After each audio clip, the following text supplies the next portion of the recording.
सेवा सहयोग र सद्भावको 168औं दिन एब न्यूज पहलको यो विशेष प्रस्तुतिमा स्वागत छ। आदरणीय दर्शकवृन्द, म सुशील पाण्डे र हामी यतिखेर लागिसकेका छौँ देशभित्र र देश बाहिरबाट आएका विविध खालका समस्या र ती समस्यालाई सम्बोधन गर्ने एब न्यूज पहलको यो विशेष प्रस्तुतिमा छौँ। दर्शकवृन्द, यतिखेर कोरोना संक्रमणको जोखिमलाई न्यूनीकरण गर्नका निमित्त काठमाडौँ उपत्यकामा निषेधाज्ञा र देशका अन्य विभिन्न ठाउँमा लकडाउन, निषेधाज्ञा र सिल गरिएको छ, जसका कारणले गर्दाखेरि कोरोना संक्रमणको जोखिम न्यूनीकरण भयो या भएन यो अहिले बहसको विषय हुनेछ।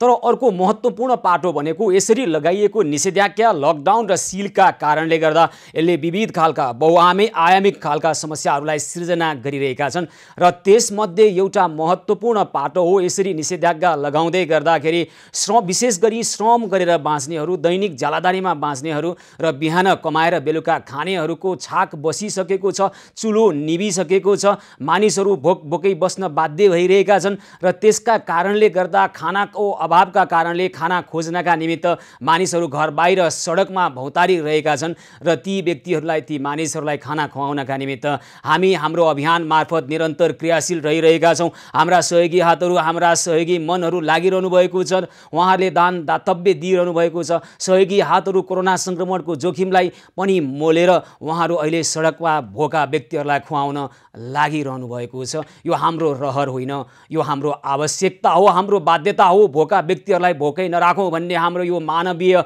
संवेदनाको एउटा अभियान हो र यही अभियानमा अहिले सम्पूर्ण ठाउँमा विविध किसिमबाट मानिसहरू लागिरहनु भएको छ, हाम्रो अभियानमा जोडिरहनु भएको छ।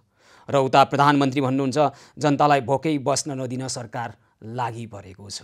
हो, हामीलाई पनि यही नै विश्वास छ, योभन्दा अन्य परिकल्पना छैन।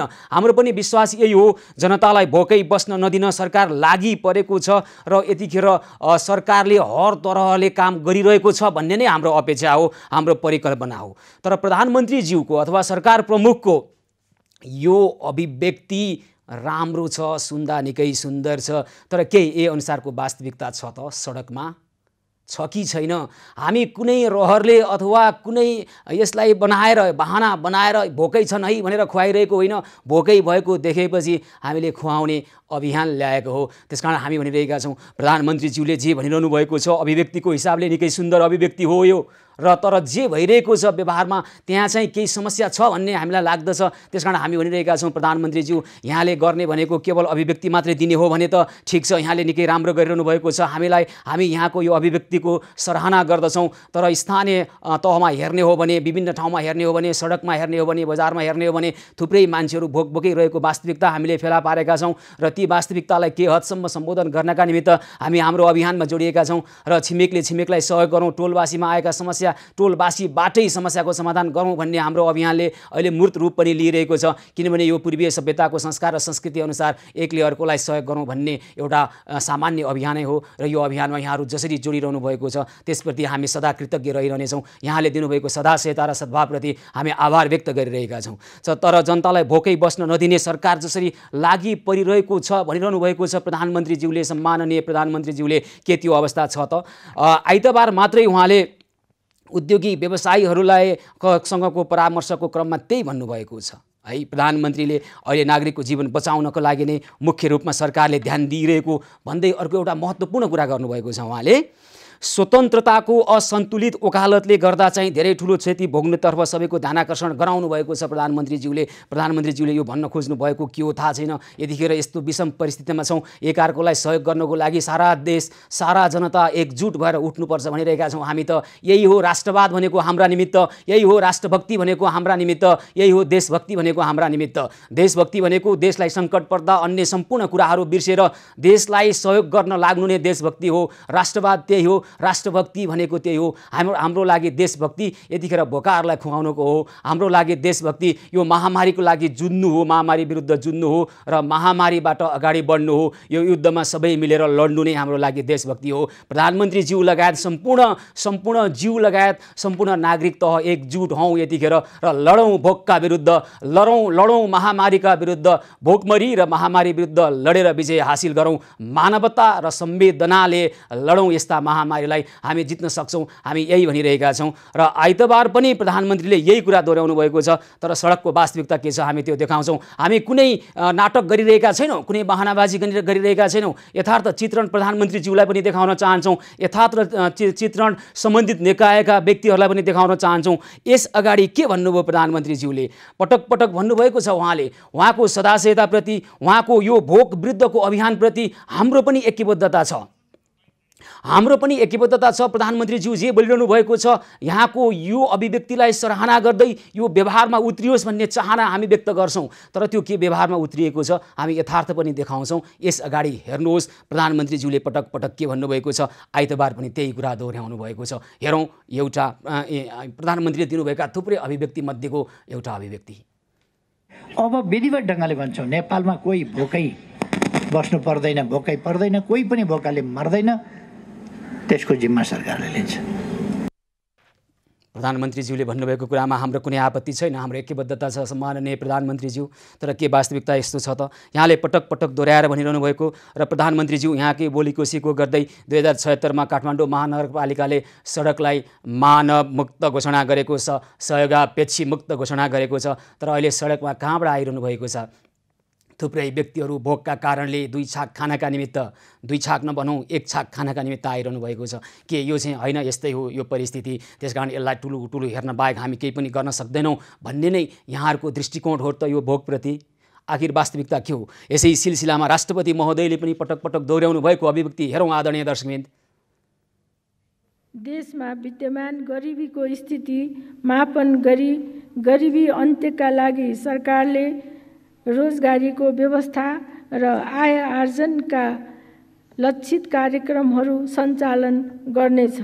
अब नेपालमा गरिबीको कारणले कोही भोकै पर्दैन, भोकले कोही मर्दैन। प्रधानमन्त्री रोजगार कार्यक्रम अहिले कहाँ पुगेको छ भनेर सोध्न मिल्छ कि मिल्दैन? यतिखेर प्रधानमन्त्री रोजगार कार्यक्रम मार्फत गरिबी र भोकमरी हटाउने सरकारको अभियान कहाँ पुग्यो भनेर सोध्न मिल्छ कि मिल्दैन? यतिखेर हामी तर यो सोध्ने घृष्टता गर्छौँ। केही समय पछाडि प्रधानमन्त्री रोजगार कार्यक्रम अन्तर्गत आएका 5 अर्बभन्दा बढी पैसा कहाँ गइरहेको छ यस बारेमा पनि हामी हिसाब किताब खोज्ने प्रयास गर्छौँ। किनभने जनता भोकले मर्दैछन्, जनता रोगले भन्दा भोकले मर्ने भए। त्यसकारण सडकमा आएका यी जनतालाई कोरोना सङ्क्रमणबाट त जोगाउनु छ आदरणीय सम्माननीय प्रधानमन्त्रीज्यू, कोरोना सङ्क्रमणबाट त जोगाउनु नै छ र यसको प्रभावकारी नेतृत्व यहीँबाट हुनुपर्छ। किनभने यहाँ नै देशको कार्यकारी प्रमुख हुनुहुन्छ। त्यसकारण अभिव्यक्तिको सराहना गर्दै यो कुरो कार्यान्वयनमा आओस् भन्ने अपेक्षा पनि गर्दछौँ। र अब हामी निवेको चुलो बाल्ने अभियानमा निरन्तर छौँ। औपचारिक अनौपचारिक रूपमा गत सालको 2076 सालको चैत्र 11बाट जब कोरोना सङ्क्रमणको जोखिमलाई न्यूनीकरण गर्नका निमित्त लकडाउन लगाइयो, त्यसपछि हामीले सोच्यौँ अब घरभित्र भोकमरी बढ्नेछ र घर बाहिर महामारी बढ्नेछ। यो दुवैको निमित्त अथवा यो दुवैको विरुद्ध लड्ने एउटै अस्त्र हामीसँग छ, त्यो भनेको मानवता हो, त्यो भनेको संवेदनशीलता हो, त्यो भनेको माया हो, प्रेम हो, स्नेह हो, वात्सल्य हो र भातृत्व हो। भातृत्व बाँडौँ हामी भनिरहेका छौँ, मानवता बाँडौँ हामी भनिरहेका छौँ। र हामी अहिले पनि खुल्ला छौँ। जोसुकैले 40 17 800 टेलिफोन गर्न सक्नुहुन्छ र आफ्नो घरको समस्या राख्न सक्नुहुन्छ, आफ्नो देशको आफूले भोगेका समस्या राख्न सक्नुहुन्छ। यसै सिलसिलामा कोही दर्शक टेलिफोन सम्पर्कमा आइसक्नु भएको छ। कौशल टारबाट लक्ष्मी श्रेष्ठ प्रत्यक्ष टेलिफोन सम्पर्कमा आउनुभएको छ। हजुर लक्ष्मीजी नमस्कार, कार्यक्रममा स्वागत छ यहाँलाई। नमस्कार सर। हजुर लक्ष्मीजी ल भन्नुहोस् त के छ यहाँको कुरा? मेरो 6 महिनाको बच्चा छ सर, अनि परिवार छौँ, अनि खानालाई छैन सर, चामलहरू यता त खानालाई रासन पानी सिद्धिरहेछ, अनि चिउरा खाएर बसिरहेको छु सर। 6 महिनाको बच्चा छ, अनि दुध पनि आउँदैन। 6 जनाकै परिवार छौँ सर, अनि त्यसैले सरलाई सम्झेको छ। 6 महिनाको बच्चा सहित तपाईँ 6 जनाको परिवार भन्नुभयो, अनि खानेकुरा के छ घरमा? अहिले साँझ बिहान के खानुभयो? अहिले खानेकुरा के छ लक्ष्मीजी? मैले चिउरा खाएर बसेको छ, त्यही हल्का अलिअलि चिउरा खाएर बसेको, अनि बच्चाले दुध पनि आउँदैन, त्यही चिउरै खाएर छाकेर बसेको छ। अहिले खाने चिउरा छ तपाईँको 6 जनाको परिवारलाई? हजुर थोरै थियो सर, अनि त्यही थोरै भएर अनि छाक्न पुग्ने भएर अनि त्यसैले सम्झेको छ। अनि 6 महिनाको बच्चाले चाहिँ के खानुहुन्छ? उहाँले चिउरा खान सक्नुहुन्न होला? बच्चालाई त दुध दिन्छु, अनि त्यही चिउरा चपाएर अनि फेरि खान्डे भने अलिअलि खानुहुन्छ सर, त्यो चिउरा चपाएर। अनि अहिले दुध बच्चालाई दिने दुध छ यहाँसँग? दुध छैन सर, त्यही आफ्नो दुध खान्दिने हो, हल्का अलिअलि आउँछ, अनि त्यही दुध दिन्छु सर। अनि अहिले साँझ के तपाईँले अब अहिले बच्चालाई भोकै सुताउँदै हुनुहुन्छ त्यसो भयो भने? अहिले यतिकै बसिरहेको छु सर, त्यही छोरै चिउरा थियो अनि त्यही खाएर। तपाईँको कहाँनिर भन्नुहोस् त? कौशलटार होइन त? कहाँनिर? भक्तपुर कौशलटार? कौशलटार भन्दा अलि यता अनि लुबनथली भन्दा अलि त ठ्याक्कै लुबनथलीमै, सायद लुबनथलीकै नजिकमा पर्छ सर। ल कृपया तपाईँलाई अहिले भोकै 6 महिनाको बालकलाई भोकै नसुताउनुहोस्। हामी तत्काल अहिले तपाईँको घरमा खाद्यान्न लिएर आउँछौँ। 6 महिनाको बालकको लागि दुध लिएर आउँछौँ। लक्ष्मीजी चिन्ता नगर्नुहोला, हाम्रा सहयोगी हातहरू अहिले पनि तयारी अवस्थामा रहनुभएको छ। कृपया मित्रहरूलाई आग्रह गर्छु, कृष्ण प्रणामी समाजको भोला दाहाललाई टेलिफोन लगाउँ। कौशलटार भनेपछि उहाँलाई त्यहाँबाट सहज हुन्छ। भोला दाहाललाई टेलिफोन लगाउँ। कृपया लक्ष्मीजी एकैछिन कुर्नुहोस् है। लक्ष्मीजी कौशलटार भन्दा ठ्याक्कै लुबनथलीको पुलमा नजिक पर्छ सर। हुन्छ, एकैछिन कुर्नुहोस् है। हामी तपाईँको टेलिफोन नम्बर हाम्रा मित्रहरूले टिपिसक्नु भएको छ। हामी भोला दाहाललाई दिन्छौँ र उहाँहरू तत्काल अहिले त्यहाँ आइपुग्नुहुन्छ, तपाईँको समस्या समाधान गर्नुहुन्छ है त। अहिले त्यसो भए तपाईँहरू हामीले खाद्यान्न नल्याउने हो भने तपाईँ भोकै रहने स्थिति हो? हजुर सर, त्यही भयो सर।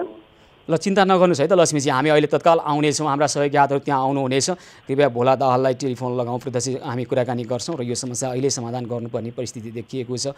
हामी यो समस्यालाई अहिले समाधान गर्छौँ, किनभने 6 महिनाको बालक उहाँहरूले चिउरा चपाएर खाना दिनुपर्ने अवस्था रहेछ।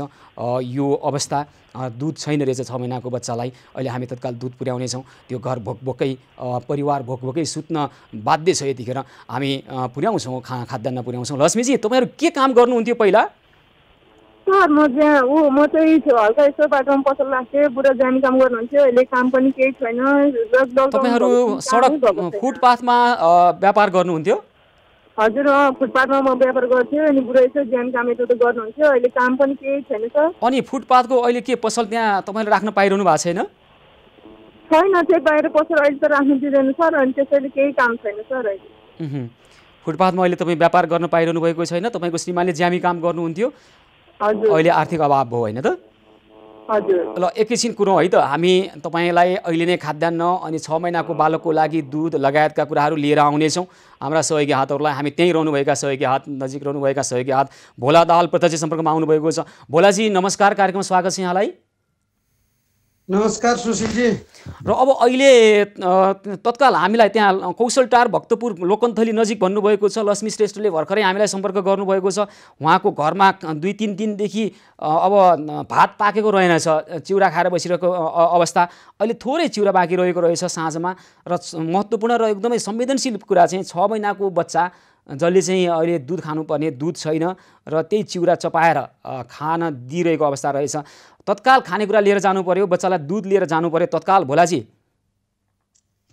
हुन्छ सुशीलजी, हामी यो अहिलेको लकडाउन यो हाम्रो निषेधाज्ञा लागू भएपछि हामीले लगभग 150 भन्दा बढी परिवारलाई सहयोग गर्दै आएका छौँ र यो खाद्यान्न र विभिन्न समस्यामा परेका परिवारलाई हामीले सहयोग बाँड्दै आएको छौँ र अहिले पनि हामी अब त्यही क्रममा नै छौँ। अहिले हामी बाहिर नै छौँ। भर्खरै एउटा परिवारलाई सहयोग गरेर हामी एक ठाउँमा आएका छौँ र त्यहाँ पनि हामी पुर्याउँछौँ। कुन ठाउँमा हो? भक्तपुरको कौशलटार लोकन्थली नजिक भन्नुभएको छ। हामी तपाईँलाई उहाँको टेलिफोन नम्बर सार्वजनिक नगरौँ, त्यहाँबाट समन्वय गरेर लिनुहोला अनौपचारिक ढङ्गबाट। लक्ष्मीजीको टेलिफोन नम्बर तपाईँले लक्ष्मीजीलाई टेलिफोन गर्नुहोस् र उहाँको घरमा खाद्यान्न करिब 1 महिनालाई पुग्ने जति खाद्यान्न लैजाउँ। अब यो निषेधाज्ञा कति लम्बिने हो थाहा छैन। 1 बोरा चामल, त्यसरी दाल तरकारी लगायत अनि 6 महिनाको बच्चाको लागि चाहिने दुध उहाँलाई टेलिफोन गरौँ, कुन दुध खाने गरेको छ। अब त्यसपछि अन्य आवश्यकता के छ तत्काल गइहालौँ है त भोलाजी। अहिले नै उहाँहरू खाना पकाएर खानुहुन्छ। हुन्छ सुशीलजी, म अहिले नै उहाँलाई अबको 15 मिनट लगभग 15 मिनटमा हामी उहाँको घरमा लगेर खाद्यान्नहरू वितरण गर्दछौँ। हुन्छ, त्यस पछाडि हामी पुनः त्यहाँबाट तपाईँले हामी प्रत्यक्ष जोडिएर उहाँको अवस्थाको बारेमा पनि हामी हाम्रा दर्शकहरूलाई जानकारी गराउँछौँ है त भोलाजी। त्यहाँ पुगिसकेपछि तपाईँसँग जोडिएर कस्तो रहेछ लक्ष्मी श्रेष्ठले साँच्चै उहाँले भने जस्तै अवस्था हो होइन पनि हामी हेर्नेछौँ। हाम्रा दर्शकलाई पनि रुचिको विषय हुनसक्छ। तत्काल खाद्यान्न लिएर जाउँ, बच्चालाई दुध लिएर जाउँ र त्यसपछि हामी तपाईँसँग पुनः जोडिनेछौँ। भोलाजी धेरै धन्यवाद छ, हामी धेरै आभार व्यक्त गर्न चाहन्छौँ यहाँलाई है त। हुन्छ, धन्यवाद सुशीलजी। र टेलिफोन नम्बर लिँदै होला लक्ष्मी श्रेष्ठको अनौपचारिक ढङ्गबाट हाम्रा मित्रहरूले यहाँलाई दिनुहुन्छ है। हुन्छ सुशीलजी, हस् धेरै धेरै धन्यवाद छ।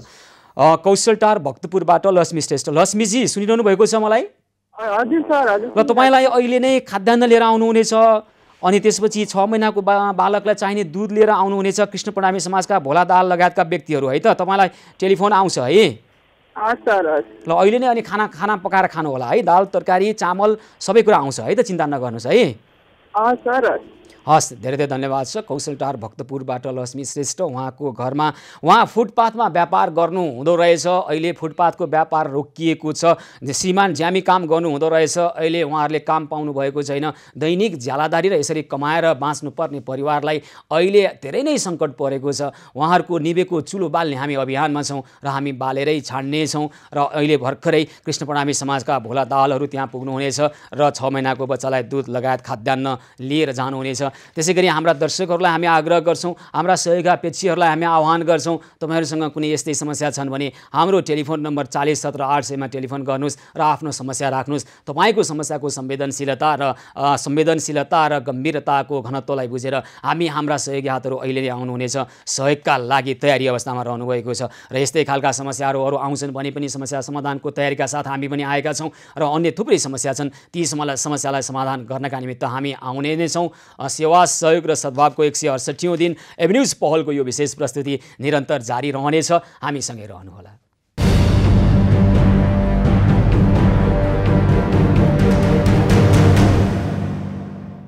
सेवा सहयोग र सद्भावको 168औं दिन एभन्यूज पहलको यो विशेष प्रस्तुतिमा पुनः स्वागत छ। आदरणीय दर्शकवृन्द, यतिखेर हामी लागिरहेका छौँ, विविध खालका समस्याहरू आएका छन्, ती समस्यालाई समाधान गर्ने उपायसहित अहिले हामी आइरहेका छौँ।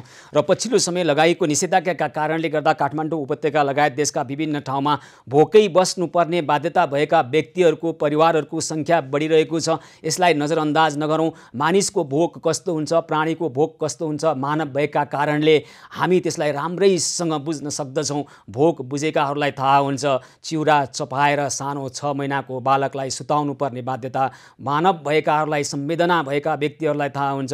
6 जनाको परिवार छ र थोरै केही मुठी चिउरा बाँडेर खाँदा र भोकै सुत्दाको परिस्थिति र भोलि बिहानको अवस्था के हुने हो थाहा नहुने खालको परिस्थिति। त्यसकारण यस्ता समस्याहरू धेरै छन् र यी समस्या समाधान गर्नका निमित्त हामी तपाईँ सबै जुटेर लागौँ। हामी भनिरहेका छौँ, हामी कसैको आलोचना गरिरहेका छैनौँ र हामी यो काम गरेका छौँ भनेर कसैलाई देखाइरहेका पनि छैनौँ। न त हामी कुनै दलीय राजनीति गर्ने व्यक्ति हौँ, न भोलि राजनीतिमा प्रवेश गरेर कुनै प्रधानमन्त्री अथवा मन्त्री बन्ने अपेक्षा नै पाल्दछौँ। हामी जनताको सेवा खबर कर्मबाट गर्ने काम गरिरहेका छौँ र यसैमा जीवन व्यतीत गर्न आइरहेका छौँ। त्यसकारण यो हाम्रो कर्मलाई अन्यथा नलिए हुन्छ कसैले पनि। तपाईँ हामी सबै मिलेर देशको सेवा गरौँ भन्ने यो पवित्र भावनालाई तपाईँ हामी सबैले उत्साहजनक ढङ्गबाट सम्पन्न गरौँ। देशभक्तिको प्रदर्शन गरौँ। हो, राष्ट्रवाद भनेको हामीलाई पनि थाहा छ कुनै गाना र नारामा हुँदैन। राष्ट्रवाद भनेको राष्ट्रको सेवामा हुन्छ, देशको भक्तिमा हुन्छ। देशभक्ति देशलाई सङ्कट पर्दा अनेक गफ गरेर बस्ने र आलोचनामा मात्र रमाउने हो, त्यो प्रवृत्तिलाई भनिन्न राष्ट्रवाद, त्यसलाई भनिन्छ राष्ट्रघात। त्यसकारण हामी भनिरहेका छौँ, दुःख परेको बेलामा सोध्दै नसोधी त्यहाँ सहयोग लिएर जाने हाम्रो पूर्वीय सभ्यताको संस्कार र संस्कृति हो। खान पाइन भनेर सडकमा आइरहेका व्यक्तिहरूलाई कोही भोकै छैनन् भन्ने अभिव्यक्तिले छोप्न नखोजौँ। हामी भनिरहेका छौँ, कसैलाई आलोचना गरिरहेका छैनौँ। सम्माननीय प्रधानमन्त्रीज्यू संवेदनशील हुनुहुन्छ। केही समय अगाडि डोटीबाट एउटा समस्या आएको थियो, 3 बालकको बेसहारा भएको समस्या। त्यो समस्या हामीले सम्प्रेषण गरिसकेपछि प्रधानमन्त्री कार्यालय मार्फत र प्रधानमन्त्रीको ज्यूको परिवार मार्फत पनि पहल भएको खबर हामीलाई पनि प्राप्त भएको छ। प्रधानमन्त्रीज्यू संवेदनशील हुनुहुन्छ, उहाँकी धर्मपत्नी राधिका साक्यज्यू झन् संवेदनशील हुनुहुन्छ। हामीलाई थाहा छ त्यो कुरा, तर तपाईँले यसो भन्दै गर्दा तपाईँका यी अभिव्यक्तिले मात्रै पुग्दैन। सम्माननीय प्रधानमन्त्रीज्यू, वास्तवमा के भइरहेको छ सडकमा हामी जे छ त्यही साँचो खबर यहाँसम्म चाहिँ ल्याइरहेका छौँ। यहाँले पनि अलिकता ध्यान दिनुहोला र 3 तहमा रहेका सरकारकै नेतृत्वमा हुनुहुन्छ यहाँ त। त्यसकारण यहाँ अलि बढी गम्भीर भइदिनु होला। यसलाई अन्यथा लिनु पर्दैन र लिनु आवश्यक पनि छैन हामी भनिरहेका छौँ। र हामी अन्यथा केही भनिरहेका छैनौँ। तपाईँ हामी सबै मिलौँ, सक्नेले सहयोग गरौँ, नसक्नेले यसलाई अन्यथा नलिउँ। तपाईँ हामी सबै मिलौँ, हातमा हात मिलाउँ, साथमा साथ मिलाउँ र समस्याको समाधान गरौँ। र यसै सिलसिलामा कोही दर्शक टेलिफोन सम्पर्कमा आइसक्नु भएको छ, हामी उहाँलाई स्वागत गर्छौँ। भक्तपुरबाट सिर्जना पराजुली टेलिफोन सम्पर्कमा आउनुभएको खबर मैले प्राप्त गरेको छु। हजुर सिर्जनाजी नमस्कार, कार्यक्रममा स्वागत छ यहाँलाई। नमस्कार सर। हजुर सिर्जनाजी भन्नुहोस् त के छ यहाँको कुरा? घरमा खानेको केही छैन सर। बच्चा छ 2 महिनाको, दुध किनेर खुवाउनु पर्छ, दुध पनि आउँदैन। हस्बेन्ड काम गर्नुहुन्थ्यो मजदुरी काम पनि आजकल धेरै बन्द भएर केही खान नपाएर कस्तो गाह्रो भइरहेछ। तपाईँ 2 महिनाको सुत्केरी हुनुहुन्छ अनि अहिले के छ? बिहान के खानुभयो? अहिले साँझ के खानुभयो? अस्ति त बाहिरबाट दाइले 10 किलो चामल ल्याइदिनु भएको थियो। त्यो 10 किलो चामल खाइरहेको थियौँ। अहिले भोलि बिहानसम्म छ होला सायद, थोरै छ अब। अहिले साँझ के खानुभयो? बच्चालाई के खुवाउनु भयो? बच्चालाई दुध छ? बच्चालाई दुध त सक्यो, आज त्यत्तिकै राख्यो। लिन गएको उधारो मिल्दैन भन्नुभयो। अस्ति न उधारो लिएको पैसा तिरेको थिइनँ, लिन गएको मिल्दैन भन्नुभयो। साँझ त दाल भात खायौँ हामीले, दाल थोरै थियो अनि चामल थियो, त्यही दाल भात खायौँ। भोलिलाई चाहिँ दाल पनि छैन, चामल चाहिँ एक छाक भोलि बिहानलाई दाल चाहियो होइन, चामल चाहियो। ठिक छ, मलाई 2 महिनाको बालकको चाहिँ मलाई बढी चिन्ता भइरहेछ यतिखेर। तपाईँले चाहिँ दाल 2 महिनाको बच्चा छ, छोरी छ। के खुवाउनु भयो? तपाईँको दुध आउँछ?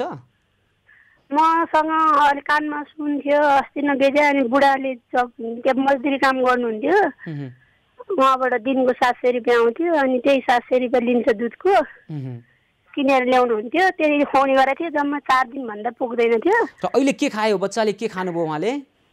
अहिले उहाँले के खानु, बिहानसम्म पुग्ने ठ्याक्क ल्याक्टोजिनको 1-2 चम्चा बाँकी थियो, त्यही 2 चम्चामा अलिकति बढी पानी राखेर। ल यसो गरौँ है, अहिलेको 2 महिनाको बालक भोकै सुत्दैछ त्यसो भए है?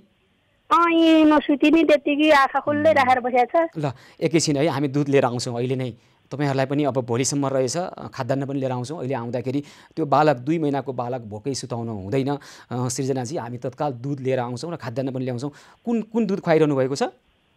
ल्याक्टोजिन नम्बर 1 भन्ने खुवाइरहेको छ। सकेसम्म त बच्चालाई त आमाको दुध पर्याप्त खुवाउनु पर्छ है। आमाको दुध चुसाएको होइन, आफूले अलि टन्न खायो भने अलिकति 1-2 थोपा आएको जस्तो हुन्छ। त्यसरी त्यसलाई पेट भरि आउँदैन, थोपै आउँदैन। ठिकै छ, अब ल्याक्टोजन जस्ता दुधहरू खुवाउनुहोस् त हामी भन्दैनौँ, तर भोक मेट्नका निमित्त, उहाँलाई बचाउनका निमित्त, बालकलाई बचाउनका निमित्त जति चुसाए नि आउँदैन, उसको पेट भर्दैन अनि त्यही भएर रुइराख्छ। हामी तत्काल दुध लिएर आउँछौँ, चिन्ता नगर्नुहोस् है त। कृपया भक्तपुरका भोला नौपाने हुनुहुन्छ, त्यहाँ कृष्ण प्रणामी समाजका भक्तपुरमा प्रभावकारी ढङ्गबाट काम गरिरहनु भएको छ। सृजनाजी एकछिन पर्खनुहोस् है, हामी तत्काल पुर्याउँछौँ तपाईँको घरमा दुध। बच्चालाई अहिले भोकै सुताउनु हुँदैन, कृपया हामी दुध लिएर आउँछौँ, त्यो दुध बनाएर खुवाउनु होला है त। भोला नौपाने प्रत्यक्ष सम्पर्कमा आउनुभएको छ। हजुर भोलाजी नमस्कार, कार्यक्रम स्वागत छ यहाँलाई। नमस्कार सुशील सर, नमस्कार। हेर्नुहोस् त, भक्तपुर मैले ठ्याक्कै ठाउँको कहाँनिर पर्छ सोध्न बिर्सेछु सृजनाजीलाई। उहाँको टेलिफोन नम्बर हामीसँग यहाँ अनौपचारिक ढङ्गबाट छ है। त्यहाँ सृजना पराजुली हुनुहुन्छ, सुत्केरी हुनुहुँदो रहेछ 2 महिनाको, अनि खानेकुराको एकदम अभाव, पुरै खाइरहनु भएको छ। अहिले त दाल भात खानु भएको छ, तर 2 महिनाको बच्चा छोरी अहिले भोकै सुत्दैछ। अब ल्याक्टोजन 1 नम्बरको दुध खुवाइरहे हुन त हामी यस्ता दुधहरू खुवाउनुहोस् भन्दैनौँ, तर ज्यान बचाउनका लागि त खुवाउनु पर्यो है, जीवन रक्षाको लागि खुवाउने हो। आमाकै दुध खुवाउनको लागि हामी पनि प्रशय दिइरहेका छौँ। आमाको दुध आउँदैन, खायो भने 1-2 थोपा आउँछ, तर आउँदैन भन्नुभएको छ। ती सानी बालिका अहिले ठुलो आँखा हेरेर भोकै सुतिरहेको खबर हामीले भर्खर गर्नुभयो सृजनाजीले। तत्काल दुध ल्याक्टोजन 1 नम्बरको दुध लिएर जानु पर्यो, अनि खाद्यान्न पर्याप्त लिएर जानु पर्यो, पौष्टिक आहार लिएर जानु पर्यो। त्यो परिवार, मजदुरी गरेर खाइरहेको परिवार अहिले भोकै सुत्न बाध्य भइरहेको छ। ठिक छ सुशील सर, त्यो सृजना पराजुली भन्ने उहाँ सृजनानगर बस्नुहुन्छ, त्यो कटुरी जाने बाटोमा हो। उहाँलाई हामीले पहिले सुरुमा वैशाख ताकापरि चाहिँ खाद्यान्न सहयोग गरेको थियौँ। त्यति बेला उहाँ प्रेग्नेन्सन हुनुहुन्थ्यो, अहिले बच्चा भएछ, खुसी लाग्यो। हामी उहाँलाई जे चाहिने चिज हो अहिले हामी तत्काल लिएर चाहिँ तपाईँको चामल, दाल, तेल र बच्चाको लागि चाहिँ ल्याक्टोजन 1 नम्बरको लिएर हामी अहिले तत्काल 15-20 मिनटमा पुग्छु सर, म नजिकै छु। ल हुन्छ, ल्याक्टोजन चाहिँ केही समय बढी पुग्ने गरी लैदिनु होला है। बच्चा भोकै पर्ला, ठुलाहरूले त बरु जे पनि खान्छन्, सानो बालकलाई अब यो बाहेक उपाय छैन। आमाको दुध आउँदैन, उहाँहरूलाई चाहिँ कति समयको लागि चाहिन्छ त्यो ल्याक्टोजन भन्ने दुध, कति समयको लागि चाहिँदो रहेछ, त्यो चाहिँ बच्चालाई भोकै नरहने गरी अलि लामै समय पुग्ने गरी लगिदिउँ है भोलाजी। अनि पौष्टिक आहार पर्याप्त खान पायो भने आमाको दुध आउँछ रे, त्यसकारण पौष्टिक आहार पुर्याउँ सृजनाजीलाई। अनि खाद्यान्न पुर्याउँ यो परिवारलाई पर्याप्त है। 1 बोरा चामल लगिदिउँ अहिलेलाई, पछि पनि समस्या आयो भने के गर्नुपर्छ। अनि हाम्रो टेलिफोन नम्बर छँदैछ, उहाँले फोन गर्नुहुन्छ अनि सहयोग गरौँला है भोलाजी। हुन्छ सर, हुन्छ। उहाँलाई हामीले पहिले पनि गरेको छौँ, उहाँको नम्बर पनि लिएर आउँछु। पछि त्यस्तो अवस्था पऱ्यो भने हामीलाई फोन गर्छु भने हामी चाहिँ आफै सम्पर्कमा बस्छौँ सर, केही छैन। अहिले पनि हामी एक ठाउँमा त्यो पहिले सहयोग गरिरहेको ठाउँमा चाहिँ मूलपानी भन्ने ठाउँमा सहयोग गरेर हामी फर्केर भर्खर घर आइपुगेको छौँ। अब म निस्किहाल्छु सर। हुन्छ ल, अब उहाँको टेलिफोन नम्बर चाहिँ हाम्रा मित्रहरूसँग टिप्नु होला है, उहाँले अनौपचारिक ढङ्गबाट दिनुहुन्छ, यहाँबाट किन सार्वजनिक गर्नुहुन्न? हस् सर हुन्छ हस् सर। कति समय लाग्छ भोलाजी तपाईँलाई त्यहाँ पुग्न? म त्यही 15 देखि 20 मिनेटमा पुग्छु सर। हुन्छ हस् भोलाजी, धेरै धेरै धन्यवाद छ है त। हस् सर हस् हस् हस् धेरै धेरै धन्यवाद छ। नमस्कार सृजनाजी। सृजनाजी हजुर सर भन्नुहोस्। अबको 15 देखि 20 मिनटमा तपाईँको घरमा बच्चाले खाने ल्याक्टोजन 1 नम्बरको दुध होइन, तपाईँलाई पौष्टिक आहार अनि घरमा खाद्यान्न आइपुग्छ है। धेरै धेरै धन्यवाद है सर हजुरलाई, तपाईँले सहयोग गरिदिनु भएकोमा। होइन ठिक छ, लागि मात्रै भए पनि होइन ठिक छ सृजनाजी, चिन्ता नगर्नुहोस्। तपाईँलाई 2 वर्षको बाबु पनि छ क्या मेरो, 2 वर्षको बाबु पनि छ। हजुर यो 2 वर्ष पुग्न लाग्यो अब असोजमा। अब 2 वर्षको बाबुले के खानुहुन्छ उहाँले? 2 वर्ष बाबुले लिटो खान्थ्यो, आफूसँग त पैसा पनि छैन सर, किनेर खुवाउन पनि सक्दिनँ। बिस्कुट भन्छ कहिले, बिस्कुट किन्ने पैसा पनि छैन। बिस्कुट भन्दा लिटोलाई धेरै जोड गरौँ, लिटो खुवाउनुहोस् भोलाजीलाई। अहिले हाम्रा मित्रहरूले त्यहाँबाट अहिले फोन तपाईँको टेलिफोन नम्बर माग्दा उहाँलाई पनि भन्नुहुन्छ र तपाईँलाई टेलिफोन गर्नुहुन्छ भोला नेउपानेले अहिले है। त्यतिखेर भन्नुहोस् ल, बच्चालाई लिटो पनि चाहिएको छ भन्नुहोस् है। हामी पनि भोला नेउपानेलाई यहाँबाट कृपया भन्छौँ, उहाँले टेलिभिजन हेरिरहनु भएको छ भने 2 वर्षको बाबु पनि हुनुहुन्छ, लिटो खाने गरेको, अहिले लिटोको पिठो सकिएको छ, तत्काल लिटोको पिठो पनि लैजाउँ। र 2 महिनाको सानो छोरी होइन त? छोरा हो। छोरी हो 2 महिनाको, छोरो 2 महिनाको छोरी, 2 वर्षको छोरा है। छोरीलाई पनि ल्याक्टोजन दुध लगायत लिएर आउनुहुन्छ, चिन्ता नगर्नुहोस् है सृजनाजी। र पछि पनि समस्या पर्यो भने हाम्रो टेलिफोन नम्बर छ, यहाँले टेलिफोन गर्नु होला बिना हिचकिचाहट है। मैले यो नम्बर त हजुरलाई धेरै ट्राई गरेँ, पत्ता लगाउन नसकेर सर गाह्रो भएको नि। म सुत्केरी हुने बित्तिकै कति कोसिस गरेँ, सकिनँ। ल ठिक छ, आज हाम्रो तपाईँले सम्पर्क गर्नुभएको छ सृजनाजी, चिन्ता नगर्नुहोस्, भोला नेउपाने आउनुहुन्छ अबको 20 मिनटभित्र है त। बच्चालाई राम्रोसँग दुध खुवाएर सुताउनु होला, कृपया राम्रोसँग दुध खुवाएर सुताउनु होला है। हस् सृजना पराजुली आफ्नो 2 महिनाकी छोरीलाई अहिले खुवाउने दुध नभएर भोकै सुताउन बाध्य भइरहेकी एकजना आमासँग हामीले कुराकानी गऱ्यौँ। र अहिले बेलुकासम्मलाई त सुत्केरीलाई खाने पेट भर्ने केही खाद्यान्न रहेछ, भोलि बिहानबाट छैन भन्नुभएको छ। उहाँको घरमा हामी खाद्यान्न पनि पुर्याउनेछौँ र पर्याप्त खाना पाए, पौष्टिक आहार खाना पाए बच्चालाई दुध आउने परिस्थिति रहेछ। तर उहाँले सुत्केरीले राम्रोसँग खाना पाउनु भएको छैन र छोरीको लागि दुध आइरहेको छैन। हामी अहिले वैकल्पिक दुध लिएर जानेछौँ, 2 वर्षको बच्चाको लागि लिटोको पिठो लिएर जानेछौँ र उहाँको घरमा पुग्ने पर्याप्त खाना लिएर जानेछौँ। र भोला नेउपाने हुनुहुन्छ कृष्ण प्रणामी समाज भक्तपुरबाट, तत्काल पुग्ने हुनेछ। र दर्शकबिन यसै गरी थुप्रै हाम्रा सहयोगापेक्षीहरूले सहयोगको अपेक्षा गरेर हामीलाई औपचारिक अनौपचारिक ढङ्गबाट टेलिफोन गरिरहनु भएको छ र यहाँहरूको समस्याको संवेदनशीलता र यसको गम्भीरताको घनत्वलाई बुझेर हामीले तत्काल सहयोग पुर्याउनु पर्ने ठाउँमा तत्काल र केही समय पुर्याउनु पर्ने अवस्था पनि हुन्छ। त्यस्तो ठाउँमा हामीले केही समय पछाडि पुर्याउने प्रयास गरिरहेका छौँ, पुर्याइरहेका छौँ। निभेको चुलो हामी निभिरहन दिएका छैनौँ, निम्न लागेको चुलो बालिरहेका छौँ। यसै गरी हाम्रो अभियानबाट सडकमा रहनुभएका सयौँ व्यक्तिहरूलाई प्रत्येक बिहान प्रत्येक साँझ खुवाउने कार्यक्रम पनि भइरहेको छ। यसै सम्बन्धमा हामी तिलगङ्गा र पशुपति क्षेत्रमा हाम्रो अभियान मार्फत जोडिएर मातृका प्याकुरेल कृष्ण प्रणामी समाजका व्यक्तिहरू खुवाइरहनु भएको छ 400-500 जनालाई प्रत्येक दिन। त्यसै गरी 100 ग्रुप्सका संरक्षित शाकाहारी पार्टीका अध्यक्ष राधे खड्काले काठमाडौँ उपत्यकाका विभिन्न ठाउँमा र देशका विभिन्न ठाउँमा पनि हाम्रो अभियानसँग जोडिएर भोजन सेवा दिइरहनु भएको छ, खाद्यान्न अथवा खाना खुवाइरहनु भएको छ। हामी उहाँहरूसँग अहिलेको वास्तविकता कुरा बुझ्नेछौँ र थप भोकालाई खुवाउनको लागि अभियानलाई प्रभावकारी बनाउनका निमित्त पनि उहाँहरूसँग कुराकानी गर्नेछौँ। सेवा सहयोग र सद्भावको 168औं दिनमा छौँ। एभन्युज पहलको यो विशेष प्रस्तुति निरन्तर जारी रहनेछ, हामीसँगै रहनुहोला।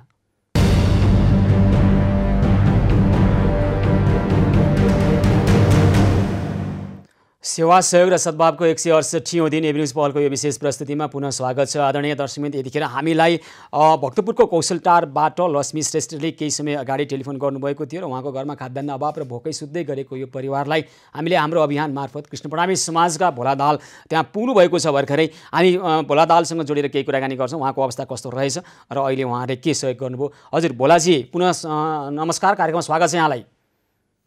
नमस्कार सुशीलजी। अहिले तपाईँहरू ठ्याक्कै कहाँनिर पुग्नुभयो?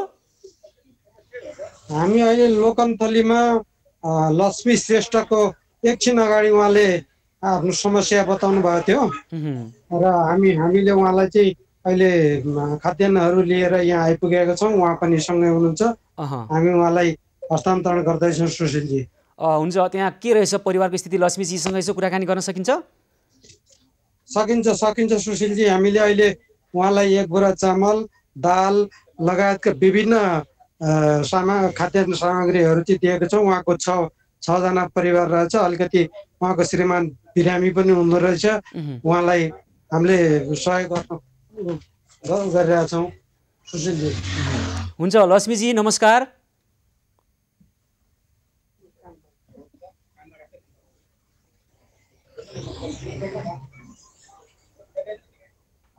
हजुर नमस्कार लक्ष्मीजी। नमस्कार।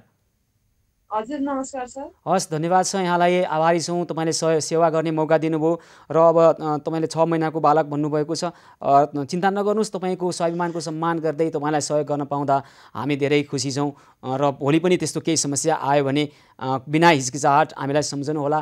तपाईँ हामी सबै मिलेर एकअर्कालाई साथ सहयोग गर्नुपर्छ है लक्ष्मीजी। हस् सर, धन्यवाद। राति बिजुलीप्रति होइन, दुःखको कुरै होइन यो। तपाईँहरूलाई अप्ठ्यारोमा पर्दा हामीले सहयोग गर्न पाउनु यो दुःखको कुरा होइन लक्ष्मीजी, है त। धेरै धेरै धन्यवाद छ। हजुर भोलाजी। तपाईँलाई बोलाउनु भएछ। हजुर श्याम केसीजीलाई नि मैले देखिरहेको छु। हजुर ल अब उहाँलाई के छ समस्या बुझेर हामीसँग भन्नुभएका समस्या यीहरू थिए र अन्य समस्या पनि त्यहाँ समाधान गरौँ र भविष्यमा पनि त्यस्तो केही भयो भने सहयोगको लागि उहाँसँग समन्वय गर्दै गरौँ। र श्याम केसीजीलाई पनि मैले देखिरहेको छु, कृष्ण प्रणामी समाजका अध्यक्ष, उहाँलाई पनि धेरै धेरै धन्यवाद छ। भोलाजी हुन्छ हुन्छ सुशीलजी। हामी श्याम केसीजी, इच्छाराम दाई लगायत हामी साथीहरू यहाँ अघिदेखि नै हामी यो सेवामा लागिरहेका छौँ र हामी आज अहिले त्यतिखेर उहाँलाई सहयोग गर्दैछौँ। धन्यवाद सुशीलजी यो सहयोग गर्न पाएकोमा। हस् धेरै धेरै आभार व्यक्त गर्न चाहन्छौँ भोलाजी, यहाँलाई, श्याम केसीजी, त्यसै गरी इच्छाराम केसीजी, कृष्ण प्रणामी समाजका हामीसँग लामो समयदेखि सहयोगी हातको रूपमा काम गर्दै आइरहनु भएको छ। र कौशलटार भक्तपुरका लक्ष्मी श्रेष्ठलाई हामी धेरै धेरै धन्यवाद भन्न चाहन्छौँ र सेवा गर्ने मौका दिनुभएकोमा आभार व्यक्त गर्छौँ। र दर्शकवृन्द, यतिखेर सडकमा विभिन्न सडकका काठमाडौँ उपत्यका लगायत देशका विभिन्न ठाउँमा मानिसहरू भोकभोकै रहेका खबरहरू आइरहेका छन् र हामी सकेसम्म सहयोग गर्ने अभियानमा छौँ र भोकाहरूलाई खुवाउने अभियानमा छौँ, सुत्केरीलाई पौष्टिक आहार पुर्याउने अभियानमा छौँ, शिशुहरूलाई दुध पुर्याउने अभियानमा छौँ। यसै सिलसिलामा 100 ग्रुप्सका संरक्षक शाकाहारी पार्टीका अध्यक्ष राधे खड्कासँग जोडिएर कुराकानी गर्छौँ। उहाँहरूले सडकमा अलपत्र परेका, बेसहारा भएका, भोकै बस्न बाध्य भएका मानिसहरूलाई खुवाउने हाम्रो अभियानसँग जोडिएर काम गरिरहनु भएको छ। दृश्यमा देख्न सक्छौँ काँधमा नाम्लो राखेर बसिरहेका एक पुरुष हुनुहुन्छ, एक महिला, त्यसै गरी एक बालिका। यी दृश्यहरू सडकमा देखिएका दृश्य हुन्। यो दृश्यहरू भोकाहरू खानाको अभावले सडकमा आइरहँदाखेरिको दृश्य हुन् र यी दृश्यहरूले भनिरहेको छ अहिले काठमाडौँ उपत्यका लगायत देशका विभिन्न भागमा निषेधाज्ञाका कारणले गर्दा अघि हामीले एउटा दृश्य देखायौँ, काँधमा नाम्लो बोकेको यो दृश्य। भारी बोकेर जीवनयापन गर्दै गरेका ती दाई यतिखेर भारी बोक्न पाउनुभएको छैन, पसिना बेच्न पाउनुभएको छैन, श्रम गर्न पाउनुभएको छैन, त्यसकारण भोकै पर्नुभएको छ। र यो अवस्थामा हामी हाम्रो अभियान मार्फत उहाँहरूलाई खुवाउने अभियानमा छौँ। र यस्तै थुप्रै समस्या आएका छन् र ती समस्या जस्तासुकै समस्या आउन्, ती समस्या समाधानका निमित्त नै उत्पन्न हुन्छन्। समस्याको समाधान नगरी छाड्दैनौँ हामी। हाम्रो अभियानमा जोडिएर हाम्रा सहयोगी हातहरू लागिरहनु भएको छ देशका विभिन्न सहरमा, देशका विभिन्न भागमा। यतिखेर शाकाहारी पार्टीका अध्यक्ष 100 ग्रुप्सका संरक्षक राधे खड्का जो हाम्रो अभियानसँग जोडिएर लामो समयदेखि यो भोकको विरुद्धको अभियानमा हुनुहुन्छ र भोकाहरूलाई खुवाउने र भोजन सेवामा लागिरहनु भएको छ। हजुर राधेजी नमस्कार, कार्यक्रममा स्वागत छ यहाँलाई। हजुर सुशील सर, धेरै धेरै धन्यवाद। हजुर नमस्ते। ल अब 2076 साल चैत्र 11 के वरिपरि हो क्यारे है तपाईँ, हामी पहिलो दिन हामी सम्झिरहेका छौँ। तपाईँलाई सम्झना छ त्यो पहिलो दिन हामीलाई कोही दाताले करिब केही रकम दिनुभएको थियो र सिधै हामीले तपाईँहरूलाई हस्तान्तरण गरेका थियौँ है, त्यहाँबाट तपाईँहरू लागिरहनु भयो। हजुर हो, सबभन्दा पहिला नै हजुरहरूकै एभिन्युजको कोरोना कभर मार्फत हजुरले फोन गरेर हाम्रो 60,000 रुपियाँ सबैभन्दा पहिला फुड ब्याङ्क जुन हामीले सुरु गऱ्यौँ, मैले सुरु गरेँ, त्यसमा हजुरले नै सबभन्दा पहिलो सहयोग गर्नुभयो। ल अब के छ अहिले, कस्तो पाइरहनु भएको छ सडकको स्थिति, भोकाहरूको अवस्था होइन, खुवाउने अभियानमा जसरी लागिरहनु भएको छ तपाईँ र हामीसँग जोडिएर के छ यसको अवस्था भन्नुहोस् त। अब थप समस्यालाई कसरी समाधान गर्ने? अहिले अब विभिन्न सहरका अब विशेष गरी उपत्यकाका विभिन्न क्षेत्र मात्र नभइकन हामीले चाहिँ 7वटै प्रदेशमा काम गरिरहेछौँ। फुड ब्याङ्कको नामबाट जुन हामीले कोरोना कर जुन हाम्रो कोभिड-19 भयो त्यो लगतै 7औं दिनदेखि हामी सुरु गर्यौँ फुड ब्याङ्क भनेर।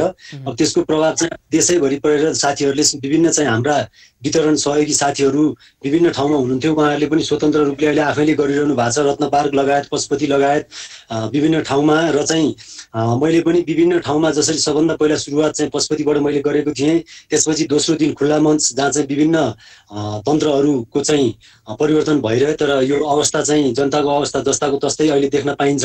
र पनि अहिले पछिल्लो समयमा सहयोगी दाताहरू धेरै भएको कारणले गर्दाखेरि रत्न पार्कमा पनि धेरै सहयोगी दाताहरूको चाहिँ भिड लाग्ने गरेको छ, पशुपतिमा पनि त्यस्तै गरेको छ। र अहिले मैले चाहिँ विभिन्न चाहिँ त्यहाँ साथीहरूको भिड लागिसकेपछि मैले चाहिँ त्यो ठाउँहरूलाई चाहिँ छोडेर अर्को चाहिँ अब अपाङ्ग साथीहरू, कोही दृष्टिविहीन हुनुहुन्छ, कोही चाहिँ हिँड्न सक्नुहुन्न, त्यस्तो साथीहरूलाई भर्खरै कालमोचन घाट चाहिँ हाम्रो जुन बागमती किनारमा रहेका साथीहरूलाई जहाँ चाहिँ धेरै अगाडिदेखि भोकै हुनुहुन्छ त्यहाँ भर्खरै खाना खाएको। राजेशजी, अब एउटा समस्या आइरहेको बिचमा भनिहालौँ है, केही सहयोगी हातहरू भनेर आउने र केही दिन खाना खुवाउन आउने अनि त्यसलाई भिडियो बनाउने प्रचार गर्ने। हामी सकेसम्म भनिरहेका छौँ, यदि त्यहाँ कसैले पनि भिडियो लिएकोमा आपत्ति गर्नुहुन्छ भने कृपया त्यसरी दृश्यहरू नखिचौँ, भिडियो नखिचौँ र भिडियो क्लिप नबनाऊ र त्यहाँ फोटोहरू नखिचौँ, हामी भनिरहेका छौँ। र उहाँको अनुमतिबाटै खिचेका दृश्यहरू मात्रै हामी यहाँबाट सम्प्रेषण गरिरहेका छौँ।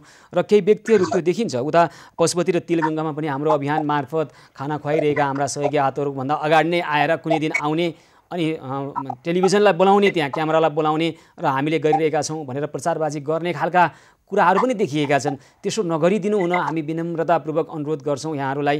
तपाईँहरूले पनि सबैले मिलेर खाना खुवाइरहनु भएको छ, ठिकै छ, त्यतिसम्म गर्नुहोला, तर प्रचारबाजीमा जोड दिने होइन।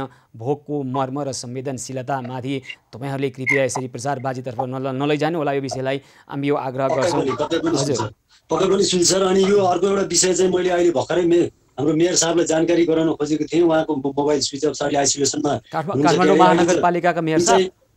हजुर, काठमाडौँ महानगरपालिका विद्यासुन्दर साकेज्यूसँग उहाँको चाहिँ त्यहाँ मैले चाहिँ टुडी खेलमा जुन अहिले चाहिँ खाली ठाउँ छ, त्यहाँ चाहिँ टुडी खेलको खाली ठाउँमा एक किसिमले चाहिँ हामीले टेन्ट हालेर किचन छुट्टै एउटा सानो टोइलेट जस्तो पनि बनाएर त्यहाँ चाहिँ हामीले 1000 जनालाई चाहिँ बिहान 500 जनालाई बेलुका 500 जनालाई खाना कार्यक्रम पनि गर्न उहाँको चाहिँ प्रतीक्षा गरिरहेछौँ। उहाँले ओके भन्नुभयो भने हामी त्यसलाई भोलि अथवा पर्सिदेखि नै सुरु गर्छौँ। मैले फुड ब्याङ्क भनेर चाहिँ पशुपतिमा पनि 3 महिना अगाडि नै सबै साथीहरूको अगाडि पशुपति विकास कोषसँग पनि यो कुरा राखेको थिएँ। उहाँहरूले पनि खबर गर्छु भन्नुभएको थियो, अहिलेसम्म खबर चाहिँ गर्नु भएको छैन। फेरि म त्यहाँ पनि पहल गर्छु। त्यसो गर्दाखेरि चाहिँ हामीले चाहिँ यो कोरोना कर चाहिँ हामीले जहाँ चाहिँ टङ्कीचोरीमा खाना खुवाउँदै गर्दाखेरि त्यहाँको चाहिँ एउटा आमा र छोरालाई चाहिँ कोरोना लागेर मानव सेवा आश्रममा उहाँको उपचार पनि भयो, त्यहाँ पनि हामीले खाना खुवाउँथ्यौँ। यसरी चाहिँ यो कोरोनाको चाहिँ बिगबिगी हुने सम्भावना धेरै बढेकोले रत्न पार्क पशुपति लगायत विभिन्न क्षेत्रहरूमा त्यसलाई चाहिँ अझै हामीले बढी चाहिँ एकदमै सुरक्षित भएर गर्न सकियोस्। हुन्छ राजेशजी, एकदम महत्त्वपूर्ण कुरा गर्नुभयो। कोरोना सङ्क्रमणको जोखिमलाई न्यूनीकरण गर्दै भोकमरी विरुद्धको यो आन्दोलन हो हाम्रो, यो सङ्घर्ष हो हाम्रो है। सबै मिलेर सडकमा रहेका भोका व्यक्तिहरूलाई खुवाउँ, सबै मिलेर खुवाउँ र यसलाई अझै प्रभावकारी ढङ्गबाट लैजाउँ। राजेशजी, तपाईँ हामी सबै मिलेर देशका विभिन्न भागमा पनि जहाँ भोका छन् त्यहाँ खाद्यान्न पुर्याइहालौँ, बिना कुनै शर्त, बिना कुनै स्वार्थ त्यो गरिहालौँ। र तपाईँ हामीसँग जोडेर यो अभियानमा जोडेर काम गरिरहनु भएको छ, यसलाई अझै विस्तारित गरौँ, बृहत बनाऊ, प्रभावकारी बनाऊ। राजेशजी, अनि एउटा सानो हजुरलाई मैले जानकारी गराउन खोजेँ। अहिले चाहिँ हाम्रो विशेष गरेर चाहिँ विभिन्न ठाउँहरूमा जहाँ चाहिँ हाम्रो चाहिँ अब त्यहाँ विशेष गरेर रत्न पार्क क्षेत्र अनि यो भद्रकाली त्यसपछि हाम्रो पशुपति क्षेत्रमा पनि विशेष गरेर चाहिँ 75 देखि 80% साथीहरू चाहिँ अब दुर्व्यसनमा फसेको, आफ्नो चाहिँ चुलै नभएको साथीहरूलाई हामीले विशेष गरेर यो फुड ब्याङ्क भनेर सञ्चालन गरेको हो। चुलो भएको साथीलाई खाद्यान्न, चुलो नभएकोलाई चाहिँ यो हामीले चाहिँ बक्समा प्याकिङ खाना दिँदाखेरि अलिकति सुरक्षित हुने कारणले बक्समा प्याकिङ दिन्थ्यौँ। त्यसरी चाहिँ हजुरको चाहिँ अहिले करिब 1000 देखि 1200 जना जति चाहिँ दुर्व्यसनी साथीहरू देखिन्छ। उहाँहरूलाई चाहिँ किसिमले चाहिँ हामीले निःशुल्क दुर्व्यसनी सुधार केन्द्र चाहिँ महानगरपालिका सरकारको पहल, यहाँहरू जस्तो चाहिँ एकदमै सामाजिक सञ्जालमा लोकप्रिय चाहिँ एभेन्यूज टेलिभिजन मार्फत म यो हार्दिक अनुरोध गर्न चाहन्छु सरकार र महानगरपालिकालाई पनि। र त्यसमा चाहिँ हामीले पनि सहकारी पार्टीको तर्फबाट, हामी 100 ग्रुपको तर्फबाट, नवजीवन लगायत विभिन्न प्रणामी सञ्जाल हामी सबै सहयात्रामा छौँ। उहाँहरू सबैसँग मिलेर चाहिँ हामी यो समस्यालाई चाहिँ हजुरको चाहिँ समन्वयमा यसलाई चाहिँ हामी समाधान पनि गर्न चाहन्छौँ। हुन्छ राधेजी, ल त्यो गरिहालौँ। यस अगाडि पनि कुरा आएको थियो, हामीले त्यहाँबाट उद्धार गर्न लाग्दा पनि त्यहीँ बसिरहन चाहेका केही दुर्व्यसनीहरू हो, तपाईँले भन्नुभयो एकदम राम्रो कुरो। र यसका पनि दुर्व्यसनीहरूलाई उद्धार गरेर उहाँहरूलाई सुधार गृहमा राखेर सामान्य जीवनयापन गर्ने खालको वातावरण पनि बनाऊ है त। हजुर हजुर, हस्, हुन्छ ल राधेजी, फेरि पनि जोडिएर कुराकानी गरौँला। र अहिले भोकमरी विरुद्धको र भोकाहरूलाई खुवाउने यो भोजन सेवाको कामलाई अझै प्रभावकारी ढङ्गबाट अगाडि लैजाउँ र हामी यहाँलाई धेरै धन्यवाद दिन चाहन्छौँ राधेजी। हुन्छ, हजुरहरूलाई धेरै धेरै धन्यवाद यो कुरा राख्न दिनुभयो। र हाम्रो विशेष गरेर नशामुक्त नेपाल बनाउने र साकार नेपाल बनाउने अभियानमा जसरी चाहिँ हजुरसँग खटिनु भएको छ आफ्नो तर्फबाट पनि भोका नरहौँ भनेर, त्यसै गरेर यो हामी चाहिँ सहयात्रामा सधैँ रहनेछौँ, सहकार्यमा रहनेछौँ। हजुरलाई यो अवसर दिनुभयो, धेरै धेरै हजुरको सम्पूर्ण टिमलाई धेरै धेरै धन्यवाद। सहयोगी देश विदेशमा रहने सम्पूर्ण साथीहरूलाई पनि यसै चाहिँ लोकप्रिय टेलिभिजन मार्फत म सबैलाई धन्यवाद भन्न चाहन्छु। हस्, धेरै धेरै धन्यवाद। 100 ग्रुप्सका संरक्षक सहकारी पार्टीका अध्यक्ष राधे खड्कासँग हामी कुराकानी गर्दै थियौँ। र यसै गरी तिलगङ्गा र पशुपति क्षेत्रमा हाम्रै अभियानसँग जोडिएर कृष्ण प्रणामी समाजका मातृका प्याकुरेलजीहरू त्यहाँ खुवाइरहनु भएको छ। प्रत्येक दिन 300-400 जना व्यक्तिलाई त्यहाँ भोजन सेवा गरिरहनु भएको छ। मातृकाजीसँग पनि कुराकानी गर्छौँ छोटो जोडिएर। हामी यो अभियानमा लामो समयदेखि छौँ। आदरणीय दर्शकबिन, जतिखेर जुन समस्या आउँछन् त्यही समस्यालाई समाधान गर्नुको निमित्त हामी प्रभावकारी र सक्रियतापूर्वक लागिरहेका छौँ। र निषेधाज्ञाका कारणले गर्दा यतिखेर भोका रहेका व्यक्तिहरू सडकमा आइरहनु भएको छ र भोकाहरूलाई खुवाउने अभियानमा हामी प्रभावकारी ढङ्गबाट लागिरहेका छौँ। र यसै सिलसिलामा पशुपति र तिलगङ्गा क्षेत्रमा हाम्रो अभियानमा जोडिएर कृष्ण प्रणामी समाजका व्यक्तिहरूले अहिले बिहानको भोजन गराइरहनु भएको छ। त्यसै गरी अन्य थुप्रै संस्थाहरू पनि आउनुभएको छ र थुप्रै सङ्घ संस्थाहरूले पनि हाम्रो अभियानसँग जोडिएर यो भोकाहरूलाई खुवाउने र भोजन सेवाको काम गरिरहनु भएको छ। यसै सिलसिलामा मातृका प्याकुरेलसँग हामी कुराकानी गर्ने प्रयास गरिरहेका छौँ, कृष्ण प्रणामी समाजका मातृका प्याकुरेलसँग।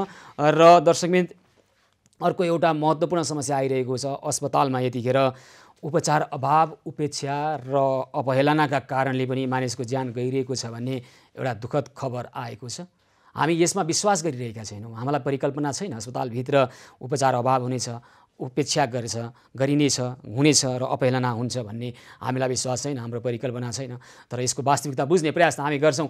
अग्रपङ्क्तिमा रहेर कोरोना महामारी विरुद्ध लडिरहनुभएका सम्पूर्ण डाक्टर र नर्सहरूलाई र स्वास्थ्य कर्मीहरूलाई नमन व्यक्त गर्छौँ, धेरै धेरै आभार र कृतज्ञता जाहेर गर्छौँ हामी र हाम्रा दर्शकहरूको तर्फबाट। तर कतै त्यहाँ केही समस्याका कारणले गर्दा, त्यहाँको उपेक्षा र अवहेलनाका कारणले गर्दा, उपचार अभावका कारणले गर्दा कोही व्यक्तिको मृत्यु भएको छ, कसैले मृत्युवरण गर्न बाध्य भएको छ भने त्यो अपराध हो। हामी सिधै भनिरहेका छौँ। त्यस्तो खालको परिस्थिति कसरी आउन सक्यो, कहीँ त्यस्तो छ भने त्यो समस्या समाधान गर्नका निमित्त अथवा त्यस्तो परिस्थिति के कारणले आयो, त्यो समस्याको चुरोमा पुगेर समस्या समाधानको पहलमा हामी लाग्नेछौँ, हामी लाग्छौँ र लागिरहनेछौँ। सेवा, सहयोग र सद्भावको 168औं दिनको एभन्यूज पहलको यो विशेष प्रस्तुतिमा यस्ता थुप्रै खालका समस्या र समस्या समाधान गर्ने पहल हामीसँग छन् र हामी ती पहलसहित आउनेछौँ। एभन्यूज पहल निरन्तर जारी रहनेछ, हामीसँगै रहनुहोला।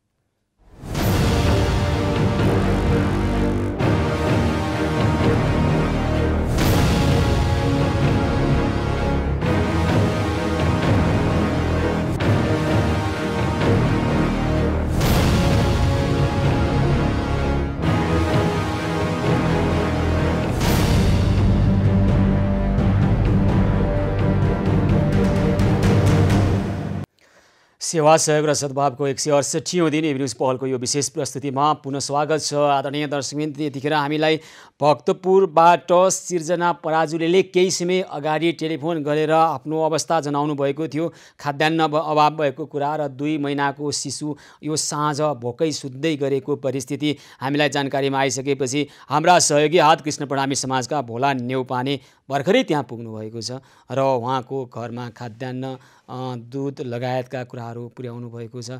हाम्रा सहयोगी हातहरू त्यहाँ पुगिसक्नु भएको छ र सिर्जना पराजुलीको यो समस्या समाधान भइसकेको छ। यसका निमित्त भोला नेउपाने, कृष्ण प्रणामी समाजका भोला नेउपाने लगायत सम्पूर्ण व्यक्तित्वहरूलाई हामी धेरै धेरै धन्यवाद र आभार व्यक्त गर्न चाहन्छौँ, धेरै धन्यवाद भन्न चाहन्छौँ। र दर्शकबिन, अहिले अब पशुपति र तिलगङ्गा क्षेत्रमा लामो समयदेखि त्यहाँ भोकै रहेका व्यक्तिहरूलाई खाना खुवाउन लागिरहनु भएको छ। हाम्रो अभियान अभियानबाट जोडिएर हाम्रा सहयोगी हातहरू र यसअगाडि देशका विभिन्न भागमा र काठमाडौँ उपत्यकाका विभिन्न भागमा पनि सहयोग गरिरहेका विभिन्न सहयोगी हातहरूसँग हामीले कुराकानी गर्ने सिलसिलामा अहिले भने हामी मातृका प्याकुरेलसँग प्रत्यक्ष जोडेर कुराकानी गर्दैछौँ। कृष्ण प्रणामी समाजका मातृका प्याकुरेल हाम्रो अभियानमा लामो समयसँगदेखि जोडिएर अहिले भोजन सेवामा कटिबद्ध भएर लागिरहनु भएको छ। कृष्ण प्रणामी समाज हामी उहाँसँग जोडिएर कुराकानी गर्छौँ अहिलेको अवस्था र अब थप भविष्यमा अझै समस्या जटिल हुने अवस्था छ, त्यसकारण प्रभावकारी ढङ्गबाट हामी आउने तयारी गरिरहेका छौँ। यही सम्बन्धमा कुराकानी गर्छौँ। मातृका प्याकुरेल प्रत्यक्ष सम्पर्कमा आउनुभएको छ। हजुर मातृकाजी नमस्कार, कार्यक्रममा स्वागत छ यहाँलाई। नमस्कार सुजित सर, नमस्कार प्रणाम। ल अब यो भोकाहरूको सङ्ख्या बढ्न थालेको छ, सडकमा अलिकता चाप देखिरहेका छौँ है, र हाम्रो अभियान मार्फत जसरी काम भइरहेको छ यसले पुगिराखेको छ अथवा अझै प्रभावकारी बनाउनु पर्ने अवस्था छ? मातृकाजी के पाउनु भएको छ तपाईँले धरातलीय यथार्थ? सर यस्तो छ, अब त्यहाँ जस्तो अहिले अब हजुरले भने जस्तै दिन प्रतिदिन सङ्ख्या बढ्दो छ, किनभनेदेखि मान्छेलाई समस्या त्यही हो। किनभनेदेखि हिजो अस्ति काम गरिरहेको अवस्थामा मान्छेले चाहिँ आफ्नो गुजारा आफ्नो तवरले गरिरहेका थिए भनेदेखि अहिले काम छ तर गर्ने अवस्था छैन। त्यसले गर्दाखेरि मान्छेहरू बाध्यात्मक अवस्थामा अहिले बाटामा निक्लिएको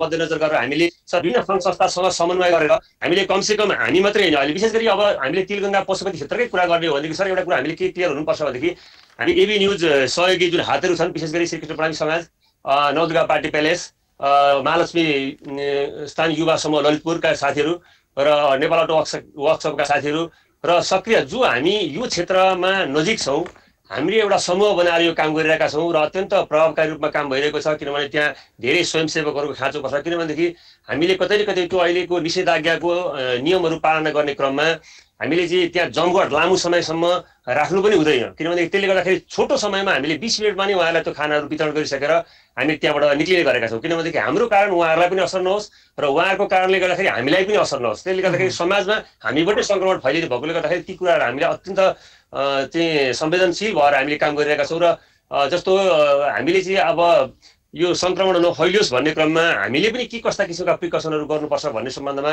हामीले जे जस्ता कुराहरू जस्तो मिडिया मार्फत हजुरहरूको माध्यमबाट र अन्य सामाजिक सञ्जालबाट विभिन्न विज्ञहरूबाट हामीले जुन कुराहरू सुनिरहेका छौँ ती कुराहरूलाई हामीले पालना गर्दै त्यो सेवा गर्ने प्रयत्न गरिरहेका छौँ। र यसमा चाहिँ कस्तो छ भनेदेखि सर अहिले हामीले 2 छाकै खान पाउन्, कमसेकम अहिलेको अवस्थामा 2 छाक खान पाउन् भनेर हामीले विभिन्न सङ्घ संस्थासँग समन्वय गरेका छौँ। अहिले भर्खर राधेजीको मैले लाइभ हेरिरहेको थिएँ, राधे हाम्रो नेपाल सहकारी पार्टीको संयोजक, उहाँहरूसँग पनि सुरुका दिनमा हामीले समन्वय गरेरै काम गरेको र पछिल्लो समयमा हामीलाई के अनुभव भयो भनेदेखि हामीले सबै मिलेर एकै ठाउँमा गर्नु भन्दाखेरि यसले विभिन्न ठाउँमा हामीले गर्न सक्यौँ भनेदेखि यसको सेवा धेरै प्राप्त गर्न सक्छन्। त्यही त, अब एकै ठाउँमा धेरै जम्मा भएर धेरैले त्यही मात्रै सहयोग गर्ने भन्दा पनि त्यसलाई अलिक प्रचारबाजीको विषय पनि बनाउने किसिमका कुराहरू देखिरहेका छौँ। हामीले हाम्रो अभियान मार्फत काम गरिरहेका ठाउँमा पनि अन्य विभिन्न व्यक्तिहरू आएर त्यहाँ बाँड्ने, फोटो खिच्ने, फेसबुकमा हाल्ने, सामाजिक सञ्जालमा प्रचार गर्ने, अनि केही टेलिभिजन च्यानलहरूलाई बोलाएर त्यहाँ खबर बनाउन लाग्ने पनि भइरहेको छ। ठिकै छ, उहाँहरूले सहयोग गर्नुहुन्छ तर यसलाई प्रचारबाजीको माध्यम नबनाऊ, हामी त्यो भनिरहेका छौँ। र मातृकाजी अब के सङ्ख्या बढिरहेको छ अहिले भोकाहरूको सङ्ख्या? सर जस्तो अहिले सङ्ख्या त बढिरहेको छ सर। अहिलेको कुरा जस्तो अलिकति कोट्याउनु भयो, जस्तो आजैको केसमा पनि कस्तो भयो भनेदेखि अब अलिकति समन्वय गर्दा गर्दै पनि कहिलेकाहीँ हामी चुक्छौँ। जस्तो अब आजको केसमा पनि हामीले खाना बाँड्ने क्रममा चाहिँ त्यहाँ अब करिब एउटा समूहले पहिले नै खाना बाँडिसकेको जस्तो हामीले त्यहाँ आवाज पायौँ। त्यसले गर्दाखेरि कमसेकम अब जुन एउटा हामीले जमर्को गरेका छौँ, जुन एउटा अनुगमन गरेर हामीले चाहिँ एक ठाउँमा कमसेकम ती व्यक्तिहरूले कस्तो समूह यदाकदा आउने समूह होइन, त्यो यदाकदा आउने एक दिन बाँड्ने जस्तो कस्तो हुन्छ भनेदेखि सर त्यो अब मूल बाटो भएकोले गर्दाखेरि धेरै व्यक्तित्व हुन्छन्, होला सेवा भावले नै गर्नुभएको होला उहाँहरूले पनि। तर कस्तो हुँदो रहेछ भनेदेखि सर जस्तो अब यो हामीले चाहिँ एउटा दायित्वको जस्तो एउटा सचेत नागरिकको दायित्वको हिसाबले हामीले बोध गरेर हेर्ने भने धेरै कुराहरू विचार गर्नुपर्ने हुन्छ यहाँ। किनभनेदेखि त्यहाँ सरसफाइका कुराहरू हुन्छन्, किनभने पशुपति एउटा पवित्र एउटा पाशुपत्य क्षेत्रमा हामीले त्यो सेवा गरिरहेका छौँ भनेदेखि त्यसको मर्मलाई पनि हामीले अनुसरण गर्नुपर्छ। त्यो क्षेत्रमा हामीले चाहिँ मांसाहार नहोस् भनेर हामीले शुद्ध सात्विक भोजन गराउने गरेका छौँ, अत्यन्त हाइजेनिक भोजन गराउने गरेका छौँ, ताजा खाना खुवाउने गरेका छौँ। त्यसले गर्दाखेरि त्यहाँ भएका जुन अब त्यो प्रदूषण नफैलियोस् भनेर हामीले निसङ्क्रमण गर्ने कुराहरूदेखि लिएर आदि इत्यादि सबै धेरै कुराहरूलाई हामीले हुन्छ मातृकाजी। अब भौतिक दूरीको कायम गर्ने र यहाँहरूले पनि अलि त्यहाँ अलि विशेष व्यवस्थाको लागि जोड दिनुपर्छ। हामीले पहिला पनि भनिरहेका थियौँ कम्तीमा हात धोएर खाने खालको परिस्थिति निर्माण गरौँ, हात धोएर खाने खालको परिस्थिति निर्माण गरौँ, मास्क छैन भने मास्क वितरण गरौँ, अझै प्रभावकारी ढङ्गबाट सडकमा आएका भोकाहरूलाई खुवाउने व्यवस्थामा सबै मिलेर लागौँ है मातृकाजी। एकदम सर, एकदम हामी अत्यन्तै आभारी छौँ सर। जस्तो एउटा जुन समन्वयात्मक हिसाबमा अहिले धेरै सहयोगी हातहरू जोडित भएको छ। अब पहिलादेखि हामीले जुन सहकार्य गरेका छौँ त्यसले गर्दाखेरि जस्तो सर अलिकति मैले जानकारी गराएँ कालीकोटको विषयमा सरले अलिकति हामीलाई गर्नुभएको थियो। अहिले हाम्रो जुन टिम छ नवदुर्गा पार्टी मैले श्रीकृष्ण पढाइ समाज अटो वर्कसपका साथीहरू उता मालेस युवा सङ्घका साथीहरू हामीले चाहिँ हिजै मात्रै केही सामानहरू पठाएका छौँ सर। सायद त्यो 25 गते त्यहाँ वितरण हुन्छ होला। हामी त्यो विषयमा पनि सर हामी अपडेट रहन्छौँ र जुन एउटा सेवा र एउटा यो सद्भावको जुन एउटा सहकारी हामीले गरिरहेका छौँ यो निरन्तर लामो समयसम्म जारी रहन्छ र यसलाई अझ प्रभावकारी कसरी गर्ने भन्ने समयमा हामी विभिन्न विज्ञहरूसँग पनि सल्लाह गरेर हामी आफू पनि सल्लाह गरेर टिम बनाएर कसरी यसमा काम गर्न सकिन्छ भन्ने जबसम्म समाजमा समस्या रहन्छन् तबसम्म सहकारी र समन्वय भइरहन्छ र समस्या समाधानको पहल अगाडि बढिरहन्छ मातृकाजी। हामी सबै मिलेर समस्या समाधान गरेरै छाड्छौँ र यसलाई निरन्तरता दिन्छौँ है त। हस् सर, धन्यवाद सर। हस्, धेरै धेरै धन्यवाद छ। मातृका प्याकुरेलले यतिखेर हामीसँग कुराकानी गर्दै हुनुहुन्थ्यो। तिलगङ्गा र पशुपति क्षेत्रमा हाम्रो अभियान मार्फत त्यहाँ प्रत्येक दिन भोजन सेवाको कार्यक्रम छ र भोकाहरूलाई खुवाउने, भौतिक दूरीको कायम गर्ने र कोरोना सङ्क्रमणको जोखिमलाई न्यूनीकरण गर्ने काम पनि सँगै गर्नु परेको छ। र यतिखेर अब हामी अस्पतालमा उपचार अभाव, उपेक्षा र अवहेलना परेको भन्ने कुरा लिएर आउनुभएको छ। त्यस अगाडि हामी रमेश पौडेलसँग कुराकानी गर्छौँ र अहिले भने एकजना डाक्टर आउनुभएको छ। डाक्टर निसुमा सेनाई प्लाज्मा थेरापीको लागि ए पोजिटिभ रगत चाहिएको खबर हामीले प्राप्त गरेका छौँ। यसका बारेमा विस्तृत रूपमा बुझ्छौँ। डाक्टर निसुमा सेनाई प्रत्यक्ष सम्पर्कमा आउनुभएको छ। हजुर निसुमाजी नमस्कार, कार्यक्रममा स्वागत छ यहाँलाई। हजुर नमस्ते। अनि के हजुरलाई भन्नुहोस् त कृपया। हजुर मेरो बिरामी चाहिँ नर्विक हस्पिटलमा एडमिटेड हुनुहुन्छ। उहाँ 3-4 डेज भयो प्लाज्मा थेरापीको लागि हामीले ट्राई गरिरहेको खासै ब्लड भेटिरहेको छैन कि त्यही भएर एबी न्युज मार्फत कोही एबी पोजिटिभ पेसेन्ट जो कोभिडबाट रिकभर भइसक्नु भएको छ उहाँहरू हुनुहुन्छ भने हेल्प गरिदिनुहोस् भनेर। एबी पोजिटिभ भन्नुभयो? ए पोजिटिभ भन्नुभयो। ए पोजिटिभ रगत चाहियो त्यहाँ बिरामी होइन त नर्विक अस्पतालमा प्लाज्मा थेरापीको लागि ए पोजिटिभ रगत चाहियो। अनि अब हाम्रा दर्शकहरूलाई कुसँग सम्पर्क गर्ने नम्बर कुनै टेलिफोन नम्बर छ?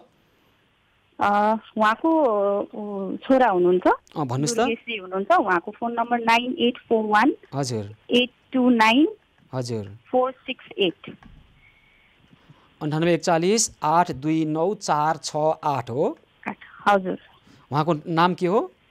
दुर्गेश राणा भाट। हजुर। दुर्गेश के बिरामीको नाम राधाकृष्ण रञ्जितकार भन्ने प्राप्त गरेका छौँ हामीले हो। हजुर राधाकृष्ण रञ्जितकार बिरामीको नाम अनि दुर्गेश रञ्जितकार चाहिँ उहाँको छोरा। 9841 82 94 68 होइन त उहाँको टेलिफोन नम्बर? हजुर हजुर। ए पोजिटिभ रगत हुनुभएका जो कोही व्यक्ति जो कोरोनाबाट सङ्क्रमणबाट मुक्त भइसक्नु भएको छ र करिब 14 दिन 2 हप्ता जति भइसकेको छ नेगेटिभ आएको भने कृपया तपाईँले रक्तदान गर्न सक्नुहुन्छ। त्यसका लागि टेलिफोन नम्बर टिप्नुहोस्। अहिले डाक्टर निसुमा सेनाई आउनुभएको छ, समन्वय गरिदिनु भएको छ। दुर्गेश रञ्जितकार हुनुहुन्छ, उहाँलाई तपाईँले टेलिफोन गर्न सक्नुहुन्छ। राधाकृष्ण रञ्जितकार, वर्ष कति हो उहाँको? रञ्जितकार राधाकृष्ण रञ्जितकार 65 वर्ष हुनुहुन्छ। अहिले चाहिँ रेमडेसिभिर लगाइसक्या हो? हजुर रेमडेसिभिर पाउनुभयो तर प्लाज्मा थेरापी 2-3 दिनै भइसक्यो हामीले खोज्न थालेको, कतै पनि अभाइलेबल नभएर अनि अब मिडिया मार्फत भेटिन्छ कि भनेर तपाईँहरूलाई सम्पर्क गरेको। हुन्छ, भेटिन्छ, अवश्य भेटिन्छ। हाम्रा दर्शकहरूलाई हामी आह्वान गर्छौँ सार्वजनिक रूपमा। निसुमाजी म फेरि भन्छु 9841 82 94 68 9841 82 94 68 दुर्गेश रञ्जितकारको टेलिफोन हो र राधाकृष्ण रञ्जितकार वर्ष 65 को अहिले नर्विक अस्पतालमा कोरोना रोगसँग लडिरहनु भएको छ। आपतकालीन स्थितिमा ए पोजिटिभ रगत त्यस रगतबाट निकालिएको प्लाज्माले उहाँको ज्यान जोगाउन सक्छ। त्यसकारण प्लाज्मा थेरापीका लागि ए पोजिटिभ रगत दान गर्न चाहनुहुने कोरोना सङ्क्रमणबाट निको भएर पोजिटिभ आएर करिब 2 हप्ता भइसकेको व्यक्तिहरूले रक्तदान गर्न सक्नुहुन्छ। ए पोजिटिभ कृपया रक्तदान गर्नुहोला, हामी सार्वजनिक रूपमा आह्वान गर्छौँ। हजुर डाक्टर निसुमाजी, हामीले सार्वजनिक रूपमा आह्वान गरेका छौँ, टेलिफोन नम्बर दिएका छौँ। भोलि पनि हामी फलोअप गरौँ र आउनेछ, अवश्य आउनेछ। भएन भने हामी पुनः पहल गरौँ है। हस् धेरै धेरै धन्यवाद छ डाक्टर निसुमा सेनाई। यतिखेर नर्भिक अस्पतालमा ए पोजिटिभ रगत चाहिएको छ र दर्शकवृन्द अब अस्पतालमा उपचार अभाव उपेक्षा र अपहेलना भएका खबर आएको छ। यसको बारेमा हामी विस्तृतमा बुझ्ने प्रयास गरिरहेका छौँ। रमेश पौडेल टेलिफोन सम्पर्कमा आउनुभएको छ। रमेश पौडेल, हजुर रमेशजी नमस्कार। नमस्कार, कार्यक्रममा स्वागत छ यहाँलाई। धन्यवाद। ल के हो कृपया भन्नुहोस् त यहाँको कुरा। मेरो दादा, मेरो यो गएको हप्ता सोमबार कोभिड पोजिटिभ आएको बिरामी, त्यहाँबाट हामीलाई चाहिँ सही रिपोर्ट नगरिकन हामीलाई त्यो कागज पनि दिएन। उहाँहरूले फोनको भरमा तपाईँको कोभिड पोजिटिभ भएको छ भनेर PICU भन्ने ठाउँमा लग्यो। कसले, कुन अस्पताल? यो सिनामङ्गल KMC हस्पिटल। सिनामङ्गलको KMC अस्पताल। अनि त्यस पछाडि हाम्रो बिरामीलाई PICU भन्ने ठाउँमा लगिसके पछाडि हामीले हेर्न केही गर्न पाएनौँ। त्यहाँनिर अब मङ्गलबार बेलुका हामीले त्यहाँ लगेको, हिजो बेलुका 7:10 उहाँको चाहिँ 81 हट बन्द भएर उहाँको मृत्यु भयो भनेर उहाँहरूले घोषणा गर्नुभयो। यो 6 दिनको, यो 5-6 दिनको पिरियडमा, 6 दिन 7 दिनको पिरियडमा चाहिँ म चाहिँ उहाँको दाइ हो। म चाहिँ उसको भिजिटर। अब कन्टिन्यू हस्पिटलमा अब औषधि ल्याउनेदेखि लिएर सबै काम मैले गरेको र त्यहाँ कुनै पनि दिन मैले त्यहाँनिर सिनियर डक्टरहरू आएर कन्सल्ट गरेको मैले पाइनँ।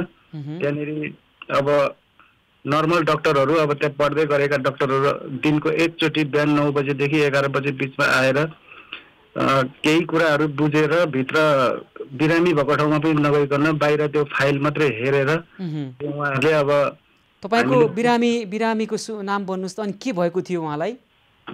उहाँको चाहिँ के थियो भने उहाँको चाहिँ किडनीको बिरामी हो। उहाँ गत 5 महिनादेखि चाहिँ डायलिसिसमा हुनुहुन्थ्यो। कति वर्षको हुनुहुन्थ्यो? उहाँ 37 इयरको। 37 वर्षको किडनी। अनि त्यही किडनीकै उपचारका निमित्त लानुभयो, अनि कोरोना पनि भयो? मैले चाहिँ KMC हस्पिटलमा त्यो भन्दा यो अहिले ल्याउनुभन्दा अगाडि 16 दिन हस्पिटलमा भर्ना गरेर राखेँ। त्यतिखेर मेरो 2 चोटि कोभिड टेस्ट भयो त्यहाँ मेरो बहिनीको। 2 चोटि टेस्ट गर्दाखेरि नेगेटिभ आएको। लास्ट टाइम अनि 3 दिन हामीलाई हस्पिटल राखेर अनि 3 दिन घर पठाइदिनु भयो उहाँहरूले। त्यस पछाडि 3 दिनपछि फेरि साह्रो भएर हामीले हस्पिटल ल्यायौँ। हस्पिटल ल्याएर राख्दाखेरि फेरि उहाँहरूले तुरुन्तै कोभिड चेक गर्नुपर्छ भन्नुभयो। अनि तुरुन्तै कोभिड चेक गर्दाखेरि उहाँको चाहिँ कोरोना पोजिटिभ देखियो भनेर उहाँहरूले भन्नुभएको छ। मलाई आधिकारिक उहाँहरूले हस्पिटलबाट आउने जुन कागज हुन्छ उहाँले पोजिटिभ भएको कागज दिनुभएको छैन। हुन त भनेपछि तपाईँलाई रमेशजी के लाग्यो, तपाईँको बहिनीको मृत्यु चाहिँ औषधि उपचार समयमा भएन, त्यहाँ वरिष्ठ डक्टरहरू पनि आउनु भएन, उपेक्षा भयो, अपहेलना भयो, त्यसकारण मृत्यु भयो भन्ने यहाँको भनाइ हो? त्यो पनि हो। र दादा यो अब त्यहाँनिर म सँगसँगै राख्ने अरू 2-3 जनाहरू पनि हुनुहुन्छ। त्यहाँनिर 4 जना चाहिँ कोभिड पोजिटिभ देखियो भनेर ल्याउनु भएको बिरामीहरू 4 जना हुनुहुन्छ। म हुँदै त्यहाँनिर अरू पनि 2 जना चाहिँ एकदम तपाईँको निम्न वर्गको, उहाँहरू चाहिँ एकदम औषधि उपचार गर्नै नसक्ने बिरामीहरू हुनुहुन्छ। र मेरो जस्तै उहाँहरूको पनि अवस्था हुनसक्छ। मैले उहाँहरूलाई हजुरहरूको नम्बर पनि दिएको छु। र मेरो चाहिँ के गुनासो भने उहाँहरूले कमसेकम 7,000-8,000 को बेडमा लगेर राखेपछि हामीलाई हेर्न छुन केही गर्न नदिने अवस्थामा चाहिँ उहाँहरूले चाहिँ बिरामीको चाहिँ राम्रोसँगले ट्रिटमेन्ट। भनेपछि तपाईँलाई बेला बेलामा बिरामीको अवस्थाको बारेमा अद्यावधिक जानकारी नगराइकन 81 निधन भएको मात्रै भनियो है? हजुर, ऊ मृत्यु भएको भनेको हिजो बेलुका 7:10 उहाँको चाहिँ 81 मुटु बन्द भयो भन्नुभयो। मैले 6:40 मैले खाना ल्याएर खुवाएर मलाई 6:45 मलाई औषधि लिन पठाउनु भयो त्यहाँको नर्सहरूले। मैले औषधि ल्याइदिएँ। अनि मैले 6:50 मैले उहाँहरूलाई के छ त बिरामीको हालखबर भन्दाखेरि ठिकै छ, बोलिराख्नु भएको छ, राम्रै छ, खाना खानुभयो भन्नुभयो। त्यसपछि अनि अब राति त्यहाँ बस्ने ठाउँ नभएको कारणले म राति चाहिँ घरै आउँथेँ, यहाँ रुममा आउँथेँ म कोठीमा बस्नलाई। म बाहिर निस्केर हिँड्न लागेपछि मलाई फेरि बोलाइयो र तपाईँको बिरामी चाहिँ 81 डेट हुनुभयो भनेर मलाई खबर आयो। अब त्यो चाहिँ अब मलाई पनि अलिकति चित्त बुझेको छैन। भर्खरै 10 मिनट अगाडि तपाईँको बिरामी ठिक छ भनेकोमा फेरि 10-15 मिनटको पछिको पिरियडमा चाहिँ 81 डेट भयो भन्दाखेरि चाहिँ मलाई अलिकति शङ्का लागेको त्यसमा हो। र अर्को कुरो भनेको अलिकति सिनियर डक्टरहरूले अब त्यहाँनिर अब अलिक पैसाको कारणले पनि होला, म अलिकति आर्थिक अवस्था त्यो जुन बिरामीको श्रीमान पनि हुनुहुन्न, उहाँलाई यो मृगौलाको रोग लागिसके पछाडि चाहिँ 4 महिना चान्चुन भयो। उहाँको श्रीमान पनि सुसाइड गरेर घरमै बित्नु भएको हो। उहाँको एकजना छोरी मात्रै छ। ल रमेशजी, अब यो विषयमा तपाईँले सिनामङ्गलको काठमाडौँ मेडिकल कलेज केएमसीको कुरा गर्नुभयो, त्यो अस्पतालको कुरा होइन त यो? हजुर हो। र हामी थप बुझ्नेछौँ, अन्य व्यक्तिहरूले पनि यही गुनासो गरेको कुरो आएको छ भने हामी फलोअप गर्नेछौँ यो विषयमा। र अहिले अस्पतालका नर्स चिकित्सकहरू सबभन्दा बढी खतरा मोलेर उहाँहरूले अग्रपङ्क्तिमा काम गरिरहनु भएको छ। यसरी काम गरिरहँदा उपचार अभाव अथवा उपेक्षा र अपेलना चाहिँ हुनु हुँदैन, हामी यो भनिरहेका छौँ। तपाईँले जुन खालको समयमै तपाईँलाई जानकारी भएन र एक्कासी जुन खबर आयो, बिरामी कुरुवाले बिरामीको अत्यावधिक जानकारी पाउने अधिकार हो र यसो गर्नका निमित्त कोरोना सङ्क्रमणको जोखिम नबढाइकन गर्नुपर्ने हुन्छ। रमेशजी, त्यो विषयमा अन्य व्यक्तिहरूसँग पनि बुझ्नेछौँ र त्यहाँ के भएको रहेछ हामी यो विषयलाई छोड्ने छैनौँ। केएमसी अस्पतालले के गरेको हो हामी बुझ्नेछौँ र बिरामीलाई उपेक्षा र अपेलना गरिएको छ कुनै अस्पतालमा भने यसो नगर्नुको लागि के चाहिन्छ सम्बन्धित अस्पतालले व्यवस्थापन गरौँ र हामी सबैको सहयोग चाहिन्छ भने पनि तपाईँ हामी सहयोग गरौँ र बिरामीलाई उपेक्षाका कारणले अपहेलनाका कारणले मृत्युवरण गर्न बाध्य नपारौँ, हामी यही भनिरहेका छौँ। र रमेश, यो विषयलाई हामी थप बुझ्नेछौँ र के भएको बुझेर र यस्तो खालको समस्या छ भने यसलाई समाधान गरेरै छाड्नेछौँ, है त रमेशजी?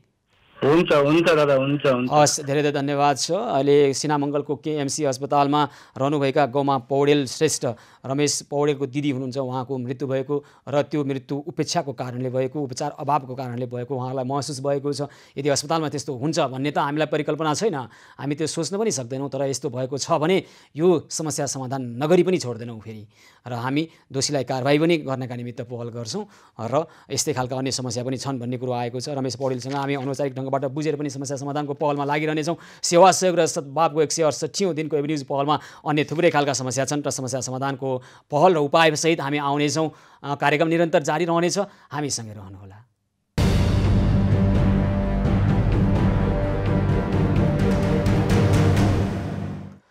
सेवा सहयोग र सद्भावको 168औं दिन एभिन्युज पहलको विशेष प्रस्तुतिमा पुनः स्वागत छ। आदरणीय दर्शकवृन्द, यतिखेर देशमा कोरोना सङ्क्रमणको जोखिम छ, देशमा मात्रै होइन विश्वभर।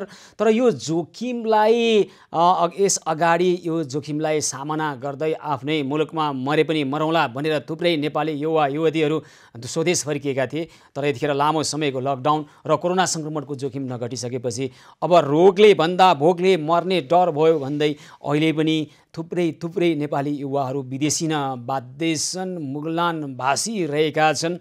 र यही बेलामा सरकारले प्रधानमन्त्री रोजगार कार्यक्रम अन्तर्गत कामका लागि पारिश्रमिकमा आधारित सामुदायिक आयोजना सञ्चालन गर्न भनेर करिब 5 अर्ब रकम स्थानीय तहहरूमा पठाएको छ र काम गर्दै रोजगारी दिएर पारिश्रमिक दिने यो कार्यक्रम प्रधानमन्त्री रोजगार कार्यक्रम कहाँ पुगेको छ र अहिले दुई छाक टार्ने, पैसा कमाउन नसक्ने बाध्यताको सामना गर्न नसकेर देशभित्र रोजगारी नपाएको कारणले गर्दाखेरि कोरोनाको सामना गर्दै कोरोना लागे पनि लागोस् भनेर यसरी विदेश र मुगलान भाषिन बाध्य यी युवाहरूलाई देशमै रोजगारी दिनको लागि आएको प्रधानमन्त्री रोजगार कार्यक्रमको बारेमा, यसको अहिलेको वास्तविकताको बारेमा गाउँपालिका राष्ट्रिय महासङ्घका अध्यक्ष होम नारायण श्रेष्ठसँग हामी कुराकानी गर्छौँ। हजुर होम नारायणजी, नमस्कार, कार्यक्रममा स्वागत छ यहाँलाई।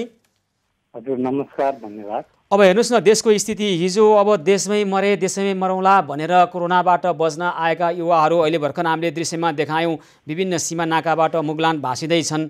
केही रोजगार दिन सके, कोरोनाबाट हेर्नुहोस् त अहिले सामना गरेर कोरोनासँग नडराइकन रोगले भन्दा भोगले मर्ने भयौँ भनेर विदेश भाँसिन बाध्य यी युवाहरूलाई स्वदेशमै रोजगार दिनको लागि प्रधानमन्त्री रोजगार कार्यक्रम नि आशा क्यारे 5 अर्ब रुपियाँ स्थानीय तहमा गएको छ क्यारे, होइन? केही गर्न सकिन्न अहिले होम नारायणजी? होइन, अहिले तयारी अन्तिम चरणमा पुगिराखेको छ। अहिले चाहिँ विशेष गरेर यो पहाडी क्षेत्रमा पहिरो, तराई क्षेत्रमा डुबान, यो प्रकोपबाट भर्खर उठ्दैछ। वर्षा सकिन साथै यो प्रधानमन्त्री रोजगार कार्यक्रम एउटा, अर्को कुरा प्रदेशले पनि रोजगारमूलक कार्यक्रमहरू अगाडि बढाएको छ। त्यति मात्रै होइन, स्थानीय तहहरूले पनि रोजगारी प्रवर्धनसँग सम्बन्धित कार्यक्रमहरू छन्। त्यसैले अहिले चाहिँ अब धेरै धनी हुनको निम्ति त नपुग्ला, तर रोजगारी दुई छाक टार्नको निम्ति अब स्थानीय तहहरू मार्फत नै रोजगारीको कार्यक्रमहरू अब दसैँसम्म त्यही त अब प्रकोप त मौसमी प्रकोपहरू आइरहँदा रहेछन्। अहिले महामारीको प्रकोप छ, तर सदाबहार बेरोजगारीको प्रकोपले यो कोरोना सङ्क्रमणको प्रकोपलाई झन् बढाइरहेको छ।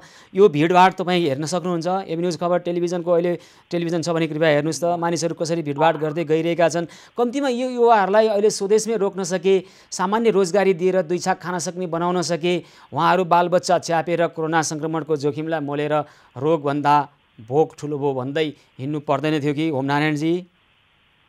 होइन, अहिले चाहिँ स्थानीय तहहरू मार्फत अब प्रधानमन्त्री रोजगार कार्यक्रम अरू कार्यक्रमहरू छन्। अब स्थानीय तहमा छ कि छैन, अवसर के छ कसो छ भन्ने कुराकानी भयो भएन कुनै स्थानीय तहको थाहा छैन। नत्र भने अब त्यस्तो धेरै यहाँ चाहिँ बाँच्नै सकिँदैन भन्ने जसरी जानुपर्ने परिस्थिति चाहिँ त्यति धेरै होइन। अहिले चाहिँ विशेष गरेर यो कोरोना महामारी अनि बाढी पहिरो डुबान लगायतका चिजबिज चाहिँ बेसी खतरा हो। नत्र भने यो पूर्वाधार निर्माण र पूर्वाधार निर्माण सँगसँगै बेरोजगारहरूलाई कम्तीमा 100 दिनको रोजगारीको ग्यारेन्टी गर्ने कार्यक्रम अघिल्लो आर्थिक वर्षमा पनि केही भयो। यसपालि आर्थिक वर्षमा त जनसङ्घीय सरकारले पहिलो आर्थिक वर्षमा त अलिक ढिलो पठाउँथ्यो, यसपालि आर्थिक वर्षमा त। तर यस अगाडिको कार्यक्रममा चाहिँ प्रभावकारी अनुगमन नै नगरेर स्थानीय तहहरूले भयो कार्यक्रम सम्पन्न भयो भनेर रिपोर्ट पठाइसकेका छन् र यसको राम्रो अनुगमन भएको छैन।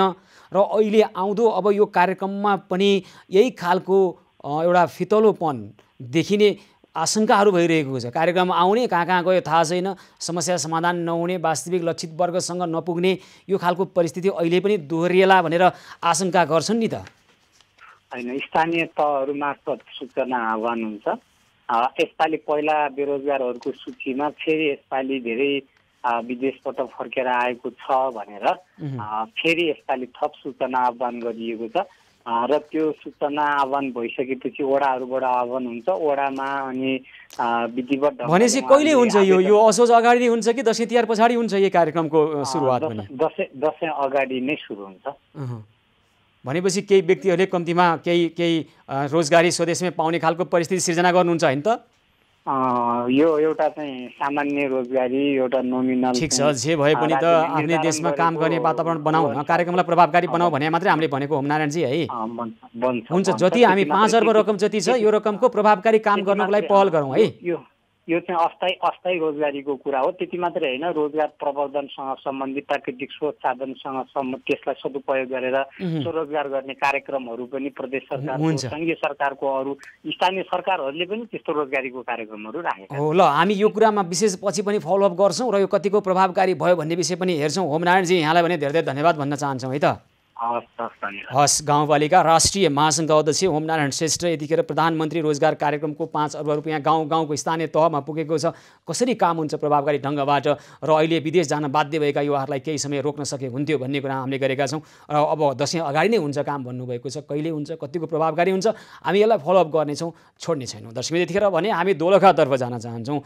दोलखाको मेलुङ गाउँपालिका भेडपुवासीले आइतबार दिउँसो प्रशासनले जारी गरेको निषेधाज्ञाको व्यवस्था गर्दै गाउँमा खानेपानी योजनाको बजेट मेलुङ गाउँपालिकाका अध्यक्षले अन्यत्रै लान खोजेको भन्दै रित्ता भाँडा र गाग्री लिएर प्रदर्शन गर्नुभएको छ। दोलखाको यो समस्याको बारेमा हामी पहिला यो सम्बन्धमा तयार पारेको एउटा रिपोर्ट हाम्रा दर्शकहरूलाई प्रस्तुत गर्छौँ र त्यस पछाडि मेलुङ गाउँपालिकाका अध्यक्ष नरबहादुर श्रेष्ठसँग यो समस्या के हो बुझ्ने प्रयास गर्छौँ र बुझ्नेछौँ, यो समस्या समाधानको पहल गर्नेछौँ। पहिला हाम्रा दर्शकहरूलाई आग्रह गर्छु, कृपया यस सम्बन्धमा तयार पारेको एउटा सामग्री हेरौँ।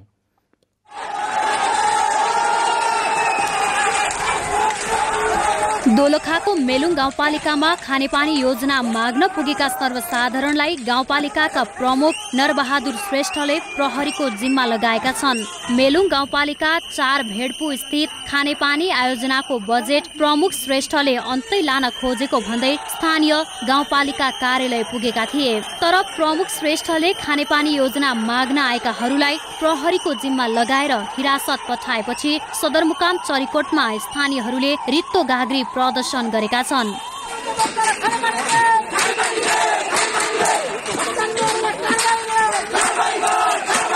हाम्रा साथीहरूलाई छुट्टा मुद्दा लगाएर जुन उहाँले यो कार्य गर्नुभयो त्यो मेनु गाउँपालिकालाई दुःखद घटना हो जस्तो मलाई लाग्छ। जहाँसम्म उहाँले चाहिँ एउटा मेनु गाउँपालिकाको आफ्नो जनतालाई केही सुविधा गर्छु दिन्छु भनेर आउनु भएको थियो। स्वयं अध्यक्षज्यूले आफैले सार्वजनिक केस लगाएर जुन मुद्दा दर्ता गर्नुभएको छ यो दोलखालाई एउटा पहिलो रेकर्ड भएको छ। जनप्रतिनिधिबाट शक्तिको दुरुपयोग भएको आरोप लगाउँदै नेपाली कांग्रेस दोलखाले विरोध जनाएको छ। पक्राउ परेका सर्वसाधारणलाई निशर्त रिहाई गर्नुपर्ने माग कांग्रेसको छ। खाने पानी माग्न जाने जनतालाई थुन्ने मान्छेलाई चाहिँ कसैले पनि छोड्दैन। यसमा यो अन्यायको विरुद्ध, अत्याचारको विरुद्ध, भ्रष्टाचारको विरुद्धमा नेपाली कांग्रेस उत्रेको छ। यहाँ चाहिँ यसरी यो छोडेर अगाडि बढ्ने कुरा छ। उसले चाहिँ यसरी माफी मागेर अब आइन्दा म यसो गर्दिन भनेर आए मात्रै यो आन्दोलन रोकिन्छ, नत्र भने यो आन्दोलन अगाडि बढिरहन्छ। खानेपानी उपभोक्ता समितिका अध्यक्ष कृपाश्वर गोले, प्रवीण थोकर, कुमार गोले, मधुकर गोले र सपन गोले सहित 5 जना अहिले प्रहरी हिरासतमा छन्।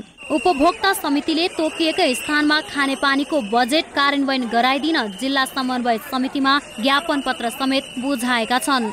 गाउँपालिकाका अध्यक्ष श्रेष्ठ भने आफूमाथि लगाएको आरोप निराधार भएको बताउँछन्।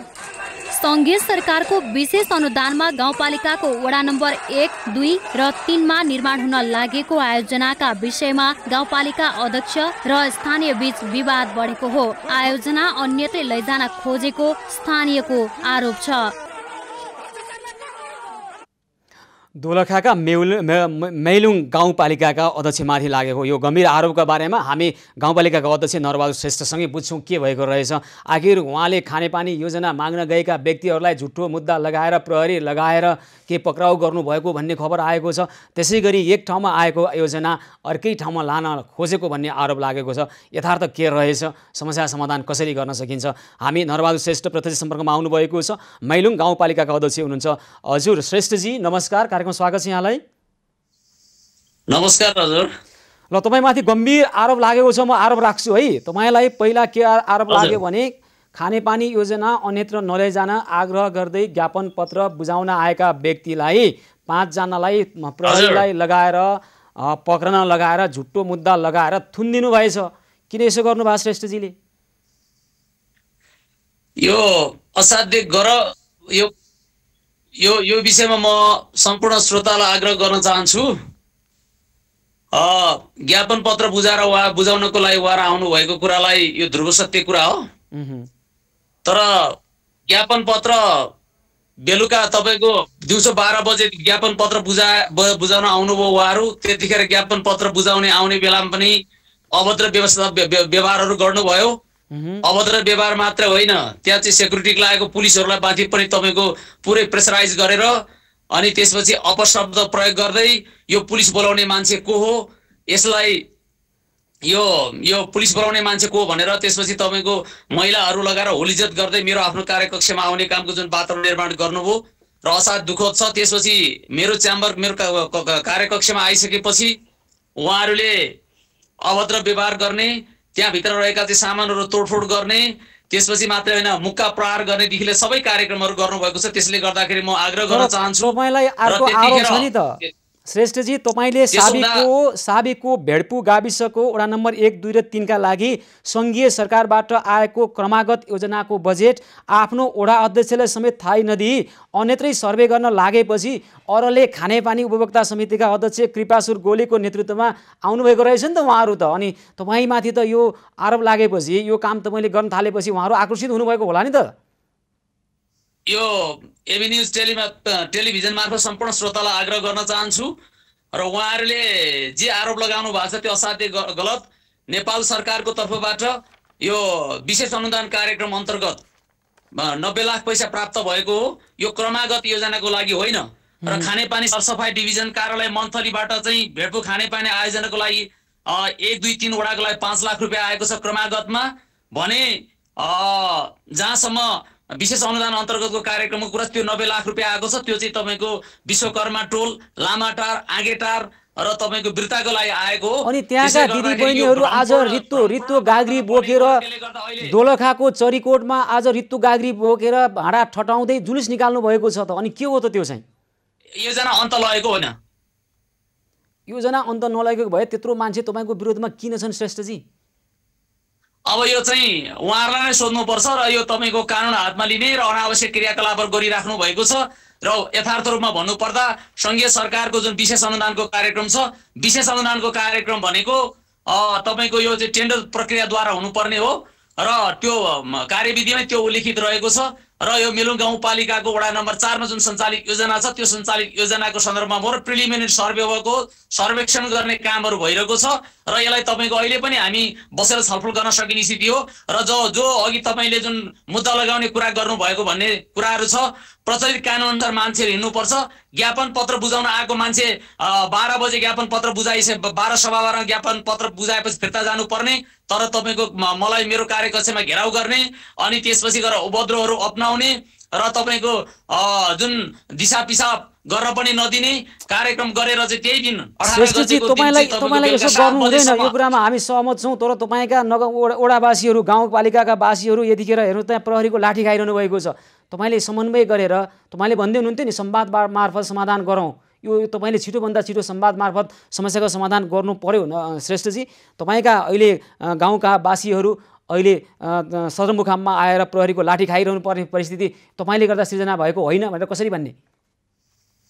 होइन, यो विषयमा म स्पष्ट रूपमा के भन्न चाहन्छु भने मेरो कारण मात्रै छैन, तपाईँको प्रचलित ऐन कानुनले जहाँ जुन ठाउँमा चाहिँ जुन उपभोक्ता र जुन तपाईँको टोल बस्तीको लागि दिएको योजना हो अनि तपाईँको प्रेसर गर्दैमा तिग्रा देखाउँदैमा अनि त्यसपछि कानुन हातमा लिँदैन गाउँपालिकाको अध्यक्षले तपाईँको त्यो योजनालाई जस्तो विश्वकर्मा टोल, लामाटार, आगेटार र बिर्ताको लागि आएको योजनालाई काटेर म तपाईँको गोलेगाउँ भन्ने ठाउँमा यो सार्न सक्ने सम्भावना छैन।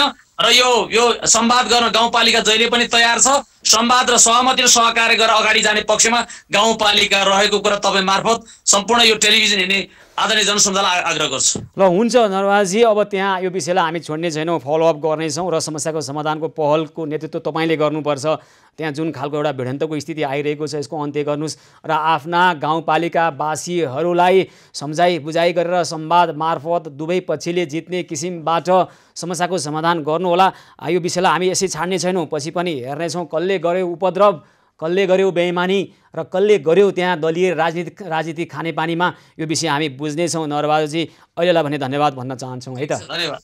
हस्, धेरै धेरै धन्यवाद छ। दोलखाको मेलुङ गाउँपालिकाका अध्यक्ष नरबहादुर श्रेष्ठ यतिखेर हामीसँग कुराकानी गर्दै हुनुहुन्थ्यो। त्यहाँ खानेपानी आयोजना एक ठाउँमा आएको अर्को ठाउँमा लान खोजेको अध्यक्षले भनेर त्यहाँ अहिले आन्दोलन भइरहेको छ। कोरोना सङ्क्रमणको जोखिमलाई पनि वास्ता नगरिकन भइरहेको छ। र दर्शकबिन्द, अब हामीसँग समय निकै कम भएको कारणले एउटा विषय अहिले एक दुईवटा विषय अझै बाँकी छन्। सुकुम्बासी दलितको उपचारमा 11 लाखको बिल आएको छ।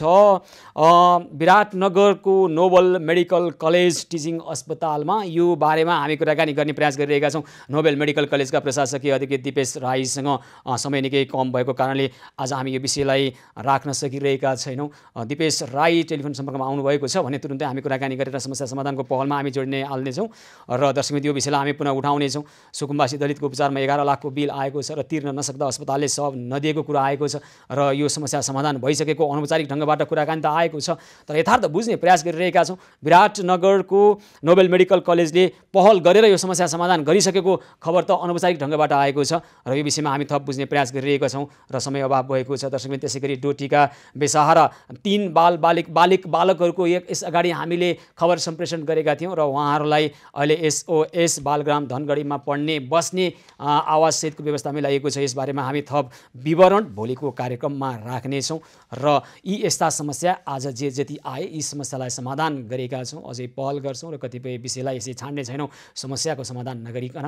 र भोलि पनि यस्तै विषय समस्या र समस्या समाधानको पहलसहित हामी आउनेछौँ। सेवा सहयोग र सद्भावको 168औं दिन आजको एभिन्युज पहलको कार्यक्रमको समय सकिएको छ। कार्यक्रमबाट म सुशील पाण्डे लगायत सम्पूर्ण युनिटलाई बिदा दिनुहोस्। यहाँहरू भने खबरभित्रको खबर र एभिन्युज पहलका निमित्त हेर्दै गर्नुहोला एभिन्युज खबर। हस्त नमस्कार।